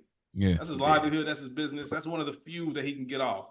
I can't believe this nigga really pulled up with this shit in the middle of the night. You know how mad you gotta be to pull up on a nigga at his crib with his pregnant wife in the middle of the night and try to get in? Like that's what I was laughing at. It's so disrespectful for the nigga to like somebody outside your door trying to open it when you ain't like made the gesture to open the door yet. You're right. Like, Barry, you can't wait another minute. Say, come on, let me in, man. Ringing the doorbell at all that house, bro. Yeah, nah, but I'm hot though, like, bro, because I've been giving you free drinks. I've been watching you chill. I've been laughing and kiki and ha-haing with you over here. You've been chilling at the same spot, bro. You've been stealing from me, and I'm thinking we're cool, like, bro, like cool enough where you ain't gonna take from my business, because that ain't how we do things. And so I felt him, and Artie seemed like the type like he really got to get mad to like, you know, fight back kind of type dude. Artie a hothead. He definitely a hothead, but he needed to. He's still bluffing a little bit when he pushing Benny until Benny, you know, clocked him. He needed that him because even that first punch was mad weak. You could still tell his heart wasn't in it yet, but he needed to get all mad all over again. And then like once that happened, he tackled him. Then he's like, all right, we getting to it, and he put out his heart and soul into them punches, boy. Man, I think I'm gonna I'm gonna shoot my man Benny some bail. I think he lost his footing. I think he probably Oh, would he have. lost his footing for sure, and Yeah, he he he a might have. little nigga too. Yeah, he a little nigga Hmm. too. And you chilling, you in chill mode. Like you ain't expecting him to come out here on 10. Um, That's true.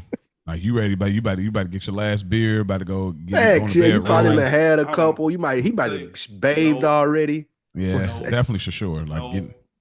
no. I ain't going I because as know he soon still wasn't gonna win. I I don't s- think no matter what he wasn't gonna win that. Not. no, I'm saying I'm not going out like that. If I'm Benny, I should have. As soon as that nigga tried to get in my house, I should have known it was serious. This nigga Facts. jiggling my lock screen door. Oh, you came here to cause harm where I Bro, lay my head That's where my pregnant facts. wife is. Nah, bro. bro, forget Uh, But he jiggling. The fact underestimated it. He underestimated he did, Artie though. but no, the but fact that Yeah. was his problem. That's what I'm saying. That's my Yep. exact point. No, the fact If you this came to nigga's my this house, mad, that's enough. Like we don't know each other yeah, like that. How did you get my yeah. address? Like we don't know each other like that. The fact you're here, You I sh- know what you here about. No, I know if why I you even mad, nigga. I ain't even tripping. if Artie came on the door on some knock shit on some, hey man, I need to talk to you real quick. Then that's different. All right, you can have your guard down. But this nigga came visibly upset, trying to walk in your crib. I should know right now. It's on 10. If I Mm-hmm. gotta drop Artie out here on this deck, then I gotta drop him because this Mm-hmm. nigga come up here like he hostile. Mm-hmm. But That's you are right. facts. He did look at him like some little nigga. Like, bro, you ain't about to do shit. Like, all right. That's facts. Yeah, you're a civilian. Two things. The way to your point, Rich, if you had just looked out the door and seen his car and seen where that nigga parked that, you would have knew he was on 10. My man parked like right in the middle of the street. He blocked their driveway. Like he ain't pull over. You know how mad you gotta be to Yeah. hop out like right in the middle of Mm-hmm. the street, bro? Like that's Mhm. crazy. And two, I really wish the conversation between Benny and his wife had been shown. Like you went outside to answer the door, you came back. Right, bloody face. I wondered if she had to go pick him up from outside. Like, was he able to get back in? Like, I really want to know how that happened.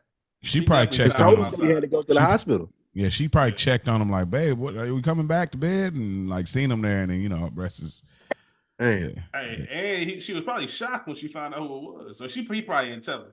I wonder Mhm. he what probably he to your didn't tell him. point. Yeah, I want to because know they what wouldn't he have went to said. Like, you got to Vesuvio's. explain it. Yeah, you got to explain that. I got to hear what you told your wife. Mm-hmm. What the Yeah. fuck? He went to crib chilling and got beat up. Mm-hmm. How is it like? I don't know what you say. We all have been with women before. Like that conversation would have been It insane, would have never bro. been over. Because she gonna keep asking Yeah, a yeah, it ain't thousand over. different Nope. ways. Yeah, it ain't over. Like no matter how much you try to avoid, she gonna ask 1,000 different ways, bro. Yeah. Like this conversation is being had. No, absolutely.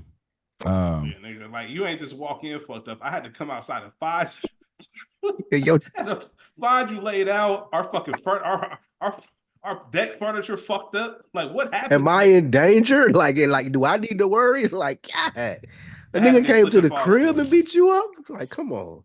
Had to be a slip and fall story. That's the only thing you can say. Ah, Yeah, shit. or you just gotta have a rule set up already. Remember when I tell you there's moments don't ask no questions? It's one of those moments. You gotta have that already, and when you're in the mob, you gotta have that already set up. Maybe so. We get Could you Sir imagine the nigga pulling up to Tony's house and beating him up and Carmelo's? Yeah, that would be crazy. Can't but- imagine that. That's what's funny. I can't. Yeah. I couldn't I got a imagine point that to at make all. about that too. That we'll talk about it. I have a point to make about that whole thing. That's in the why I can't do Yeah. that and everything. It's just small scenes. Sir Ben Kingsley is in the elevator with Chris and Murmur. But what did y'all think about Sir Ben Kingsley? What he said about the award shows and gifts? Is he diverting their attention, or did he mean it when he was talking about that, like giving stuff away and all that? Yeah, it can't. Okay, just diverting. Yeah. Yeah. I think he does mean the part when he says, like, I know it's embarrassing. Yeah. I think he understands that, but he ain't donating that shit. Yeah, that's true. Do we get the Buccos and the Sopranos on Stugatz 2? I love this scene. Tony can't even control Benny Fazio at this point, which really speaks to the end at the end, wrapping up this whole thing and how it goes once we get there. But like even then, like him doing that, and Tony kind of caping like, man, now you heard that, Artie? He said he's going to kill you. Like, why are you even saying this to me? That don't even make sense for him to repeat that. You hear that, Artie? Now he says he's going to kill you. What are you talking about, Tony? Nobody's going to do that. Like, Wait. Why are you saying that he can't control Benny? Because like you let this happen to your best friend. He didn't know this was gonna happen. Yeah, you should have like your men should know what's up. Like if Benny didn't know, it's because He went to Chris. Benny house though, bro. What was Benny supposed to do? No. Benny's Are you stealing talking about from Artie. the scam? Oh, he didn't Yeah, think he was gonna get caught. yeah, but he shouldn't have never had the audacity. Is the problem? That's the That's issue. why. And so whoever's over Benny, which if it's Chris should have already had that installed or and embedded in him to tell Benny. Like that's why I said the control is being lost, and we're just seeing how it gets to where it gets to where selfishness is starting to. It's going to be at the forefront of everything. That's actually a great point, Mo. That makes me walk back my statement earlier when I said, it tells you how little Tony is in there now. Because at some point you would have you can't go that many times as Benny does and Tony not run into you at some point. I mean, obviously he knows that he got a girl at Vesuvio's, but to be running a whole scam in there, you wouldn't do that if Tony was sitting 10 feet away. Yep. So it kind of goes to your point, Mo. Yeah, it's the supervisor right there. And that's not Tony's responsibility. That's Chris's, like you said. Yeah. Yeah, he's the captain. Like, Benny's not even made. Why the fuck am I looking after Benny? Like, why is this even a problem? That's probably that's part of Tony's frustration, too. I'm giving y'all both mutual respect because you did go to his crib while his wife was in there pregnant, but he also was stealing from you. And this is one of those stupid fucking problems to have, but it's a problem nonetheless. Yeah. I want to let you know that me and you cool. Like, you know how you should have handled this situation. And I like it that it's like, bro, you trying to tell me I brought it on myself. It's like, wait, hold up, bro. Oh. So because of certain people that I know, I brought this on myself. Like I'm pushing it back in your corner because I happen to know you and you're my friend. I brought, you know what I mean? And I just thought this scene was just so relatable because like Artie could have done so many different decisions, but he took the honest route. And the fact that he took the honest route, it's like, it's almost sometimes it feels regretful for him. Just like Tony taking the dirty route, he's regretful at moments. But it is what it is kind of thing. Like he said, my dad said, it's okay, it'll work out. What a joke.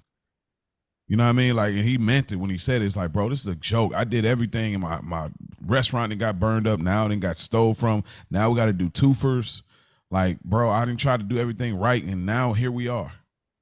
You know what I'm saying? So I felt Artie in that sense because sometimes it does. Yeah, I know how it is. Sometimes doing the right thing don't always feel like it pays off in the moment. You know.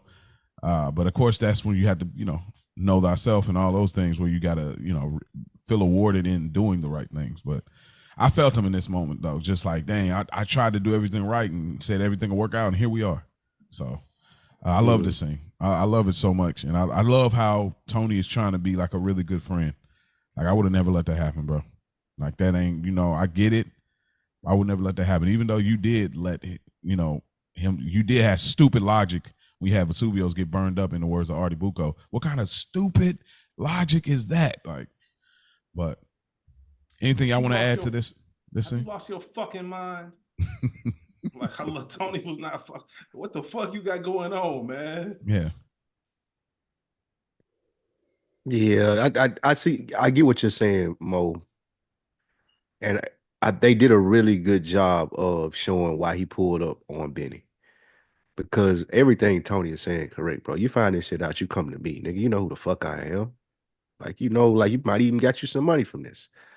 You know what I'm saying? Like, if you play this correctly, but you let your temper get the best of you, you let like just current and that's normal. That's what we do as men sometimes. We not perfect. So yeah, that's a really good point, Mo. But I do think Tony was telling him, like, bro, come on.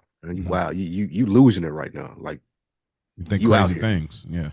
Yeah, you out here. You out here right now.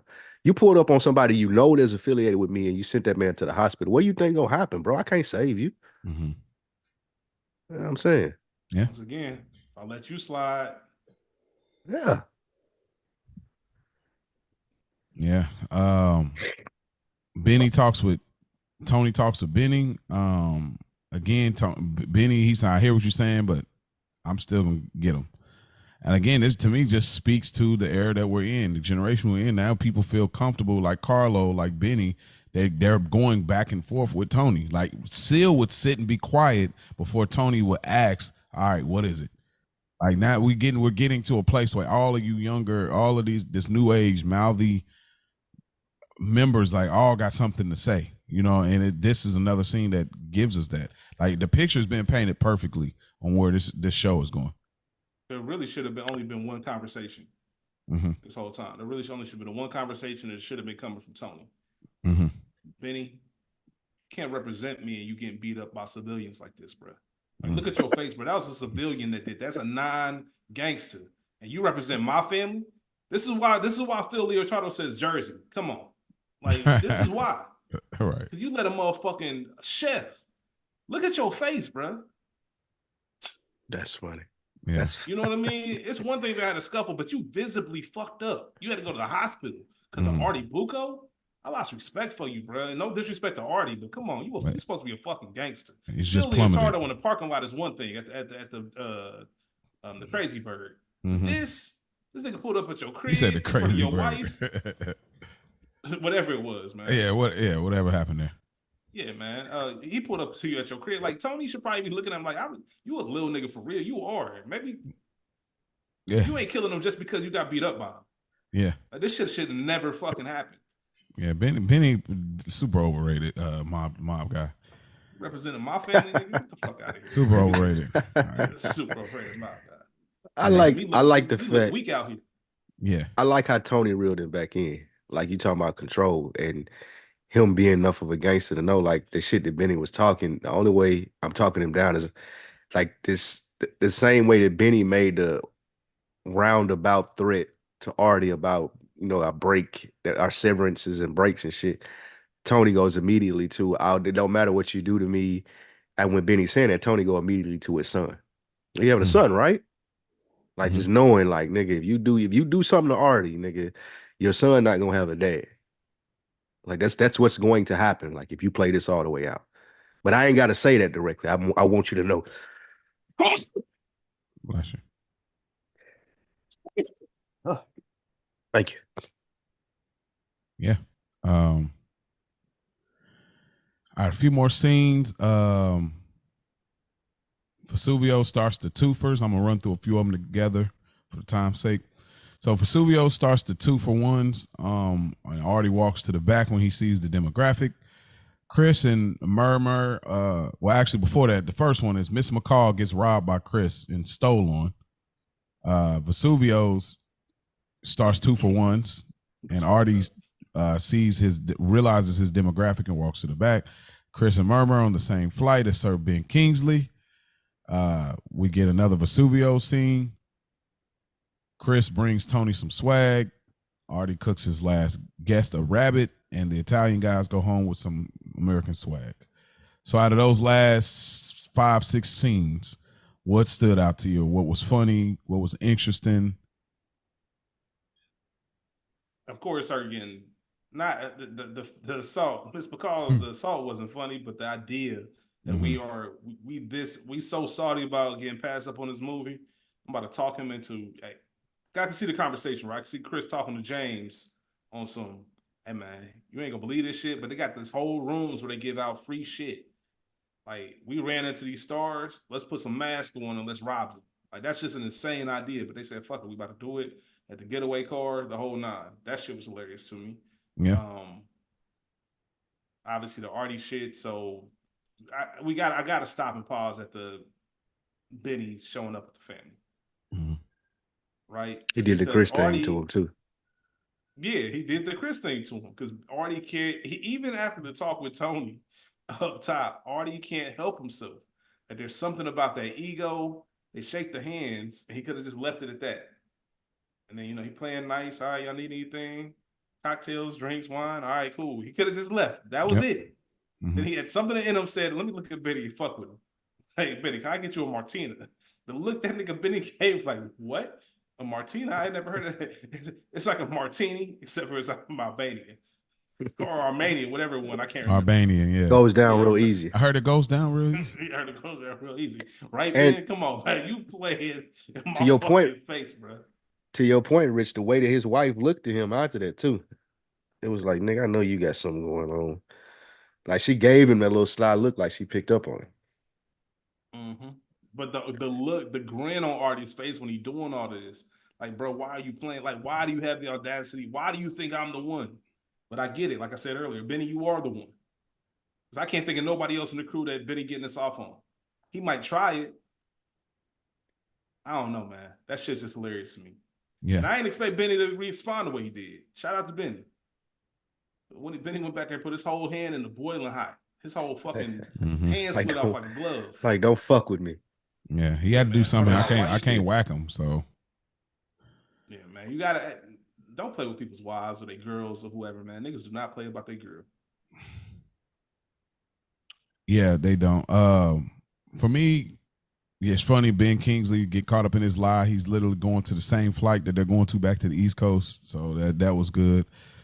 The Artie, the whole being on the plane. bro, the whole Artie Benny thing was good. I like that he processed it and said, I can't let it slide. Like his eyes and everything, how he acted it out. Like, I can't let it slide. It's something in me that's burning hot as a husband. I can't let this ride right now. So I love that part of it. And then, you know, Tony coming back and giving him advice is like, hey, bro, nigga, shut up. Like, nobody wants to hear you and your corny jokes. Stay in the kitchen.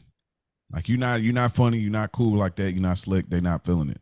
Stay in the kitchen, bro. Same thing Charmaine had told him.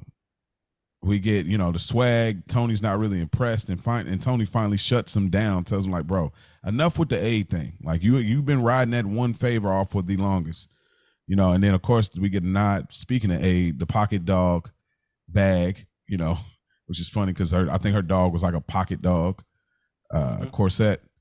And then I just like Artie, that last scene as far as Artie cooking the rabbit and stuff, like preserving and saving it. And you know, this could have been his last episode for real if they wanted it to be, you know, because this was a great send-off in some sense. I mean, at least the last cooking thing where no matter what happens to Artie, his love for food and preparing for people, it could have been a good send-off. I had to double check to make sure this wasn't his last episode because I was like, dang, is this it? But no. This is the last heavy dose of Artie we get, though. We don't get a ton more Artie in the series. Yeah. So, but yeah, those are the last things for me. The funny part I didn't get to say, Miss McCall, this shouldn't be as funny as it is, but she gets stole on. And as she's rubbing her jaw, she's like, she complains about her arm. I just thought that was funny. Like, oh, the old lady could take a hit. It was her arm that she was bothered by. That's why I thought that was just a really funny backhanded joke or whatever. But so that's all I got as far as those scenes. Spike, anything you want to add within them scenes? I respect Hugh standing on business. I ain't going nowhere with Mel. Try to pull up on me talking crazy. That's one of the biggest things I took out from that. Of course, the scene with Benny and Artie. I think that's one of my favorite in the series. Mm-hmm. Like when he go back here and stick his hand in that. Yeah, that's pretty much it. You did a good job of wrapping it up. David Chase was in that final shot. Cameo. David Chase was? On the airplane. Oh yeah. Yeah. Cameo right there. And then that's the same. I'm assuming that's the same rabbit that already killed, right? Yeah, the one in his garden. Yeah. Mm-hmm. Yeah. I didn't think about how that ties back into my Benny theory, but I'm sure there's something there. But that is our episode, man. We thank y'all for tuning in. Another Monday, a marvelous Monday, Mafia Monday. Thank y'all for tuning in. Truly, by the time y'all hearing this, y'all already know what the state of the country is. So y'all can hit us up, goodearnerpod@gmail.com, or y'all can hit us up on Instagram, goodearnerpod_Sopranos. Before we get out of here, though, we always leave with our rankings. So without further ado, Spike Lou, how do you rank this episode? Is it just another envelope, good earner, or a maid? This is a good earner. This is a good earner, but I will say it's very interesting that we watched this episode 7. Mm-hmm. Really, nothing pertaining to the Sopranos has happened. Mm-hmm. It's all like little side stories and side adventures and shit like that. So I find that interesting. But they were still able to keep me entertained, even with nothing literally moving the plot forward, other than maybe little dude getting whacked. Oh yeah. What about you, Rich? It's a good earner. It's a good earner. To Spike's point, not a lot happens. I think they did that intentionally just to kind of break up the tension with Vito. Yeah. Before we go back into that whole scenario. But I said earlier, this is one of my favorite Sopranos episodes, not because of what the Sopranos is, but literally one of those I can throw this episode on as a standalone and just enjoy it, get weak. Like it doesn't get old to me. Yeah. Artie Benny beef, like you said, I think that goes a lot to Johnny V and the way he plays his character, the whole nine. I love this episode. It's a good earn. Yeah, I want it so badly, and I'm probably dying of thirst. Shout out to K Dot of wanting to give out a made episode because I just love the show so much. But I got to keep it a bean. It's a good earner. Like It ain't no made episodes yet for this season, right? No, I don't think I so. think we gave. I feel I like gave Mr. and Mrs. John yeah, Sacramento I think you. made. I think you did. Yeah. No, actually, you gave. We all. Well, me and you gave members only a made. The first episode of the season, obviously, it was going good. It was different pace, and then obviously Yeah, that Jimmy makes got sense. him. That makes sense. So I don't think you've given out any maids this season, Spike. You waiting for Johnny Cakes. Waiting for Johnny Cakes is crazy. Hey, not on. 6B is smoking. 6A. We're gonna make up for all these maids in 6B. Yeah, that's for sure. Starting with Soprano home movies. It's gonna be a run of maids. Yes, sir. Who gets a good earner chain, Spike? The good earner chain. It's a good one. This is a good one, man. There was some good performances in this episode. I want to go off the beaten path. I don't want to go with two of the main ones that I'm sticking with Hugh, man. I respect Hugh's non-appearance and standing on business. I'm not coming to dinner with Mel. You've been fucking me around my whole life. Oh yeah, I forgot about that little scene I ain't where doing none of that. Well, he ain't had no scene. It was just he refused to come to dinner because they was beefing. Yeah, so I give it to. Yeah, I give it to him in his absence, man. Standing on business. Okay. What about you, Rich? It's a great question. Damn, who got the good earner chain this episode? It might be old dude, man, the new chef. It's a new restaurant, man. He's shaking shit up in the city. Causing some internal beefs, the whole nine. That's the only thing I can think of. I don't. Nobody else really won. Yeah, everybody took an L in some sense this episode. For sure. New chef. I'm going with the mob recruits. That's a good one. They're opening up the books, so whoever's a recruit, this is this is the moment. So that's a big deal. Get your button, get made. So my good earner chain goes to the mob recruits, whoever they are. New York and Jersey. Who gets a Broken Balls award? That's Artie. I'm sorry. Yeah, this is yes, Artie. Yeah, it's a rough Artie episode. It is. It's only really two people. Is it Artie or Benny? There you go. That's what I said. It's really Benny got the last lick though, and he ain't. Benny's parents, because they couldn't go to the fly restaurant. They had to come to order. They talking about they want to order this. Like this ain't even the same restaurant. That's funny. So that's you going to Benny's parents? No. I'm going Artie. You going Artie? No, hold on, man. Hold on. Let me think about this. Artie refound himself, man. Yeah, they like equal. Dad's cookbook. Mm-hmm. They equal. So I am going Benny's parents because they the ones that they it's a victimless. Well, it's not a victimless crime because it's their anniversary. They should be able to go where they want to go because of Benny and shit. They got to go to Vesuvio's and not even have to get same good food. Yeah, I would say Carmine and Chris, but I'm gonna go Tony. Just Tony has no control of his guys right now. Like, and it's like everybody just feels so comfortable. And this is after he fought Perry, like on his sickness, and people still not respecting him. So it's like, okay, now it's about to turn into something else. Because Carlos saying he told him like, we'll deal with it when he comes back. He's like, no, I'm telling you, I got to investigate. Like, bro, chill out. Like he did this last episode. So it's like people just coming to Tony, even Benny not being made, talking back. Like y'all giving too much lip, bro. Like that old Tony ain't letting that ride. So it's like it's Tony for me for sure. Spike, do you got a favorite quote of this episode? She's a slow learner. Yeah, she's a slow learner for me.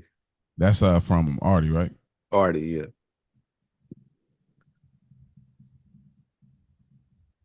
What about you, Rich? You don't shit where you eat, and you really don't shit where I eat. That's a fire one. That's from Tony. Mm-hmm. Tony to Artie. I guess I go with this one. I've made memes off of this, so I'm just gonna use it just because We lead the world in computerized data. What do you say? We lead the world in computerized data. Hold on, let me pull it up. You think because he said something about you think because I'm friends with Tony, I can't report it. We lead the world in. I don't know. What are you gonna do? Something along those lines. And lastly, your favorite moment of the episode, Spike. I think it's pretty obvious, but let's see what you say. Yeah, it's Benny and Benny going and putting Artie hand in the marinara sauce.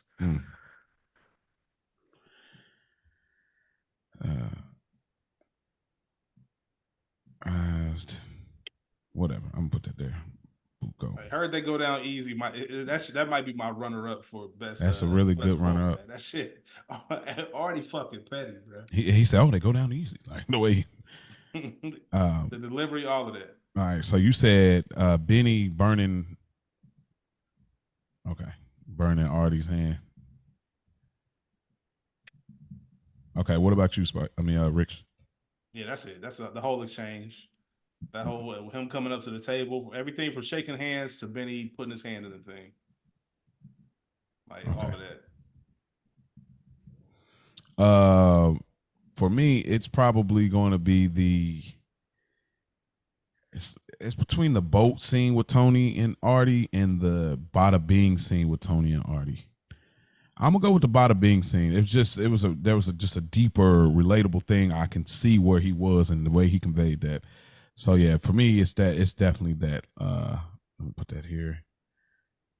Tony and Artie. And that is our episode, man. We thank y'all for tuning in. Like I said, y'all can get all the information in our description. Appreciate y'all. Man, y'all keep your head up. And remember, don't forget about it.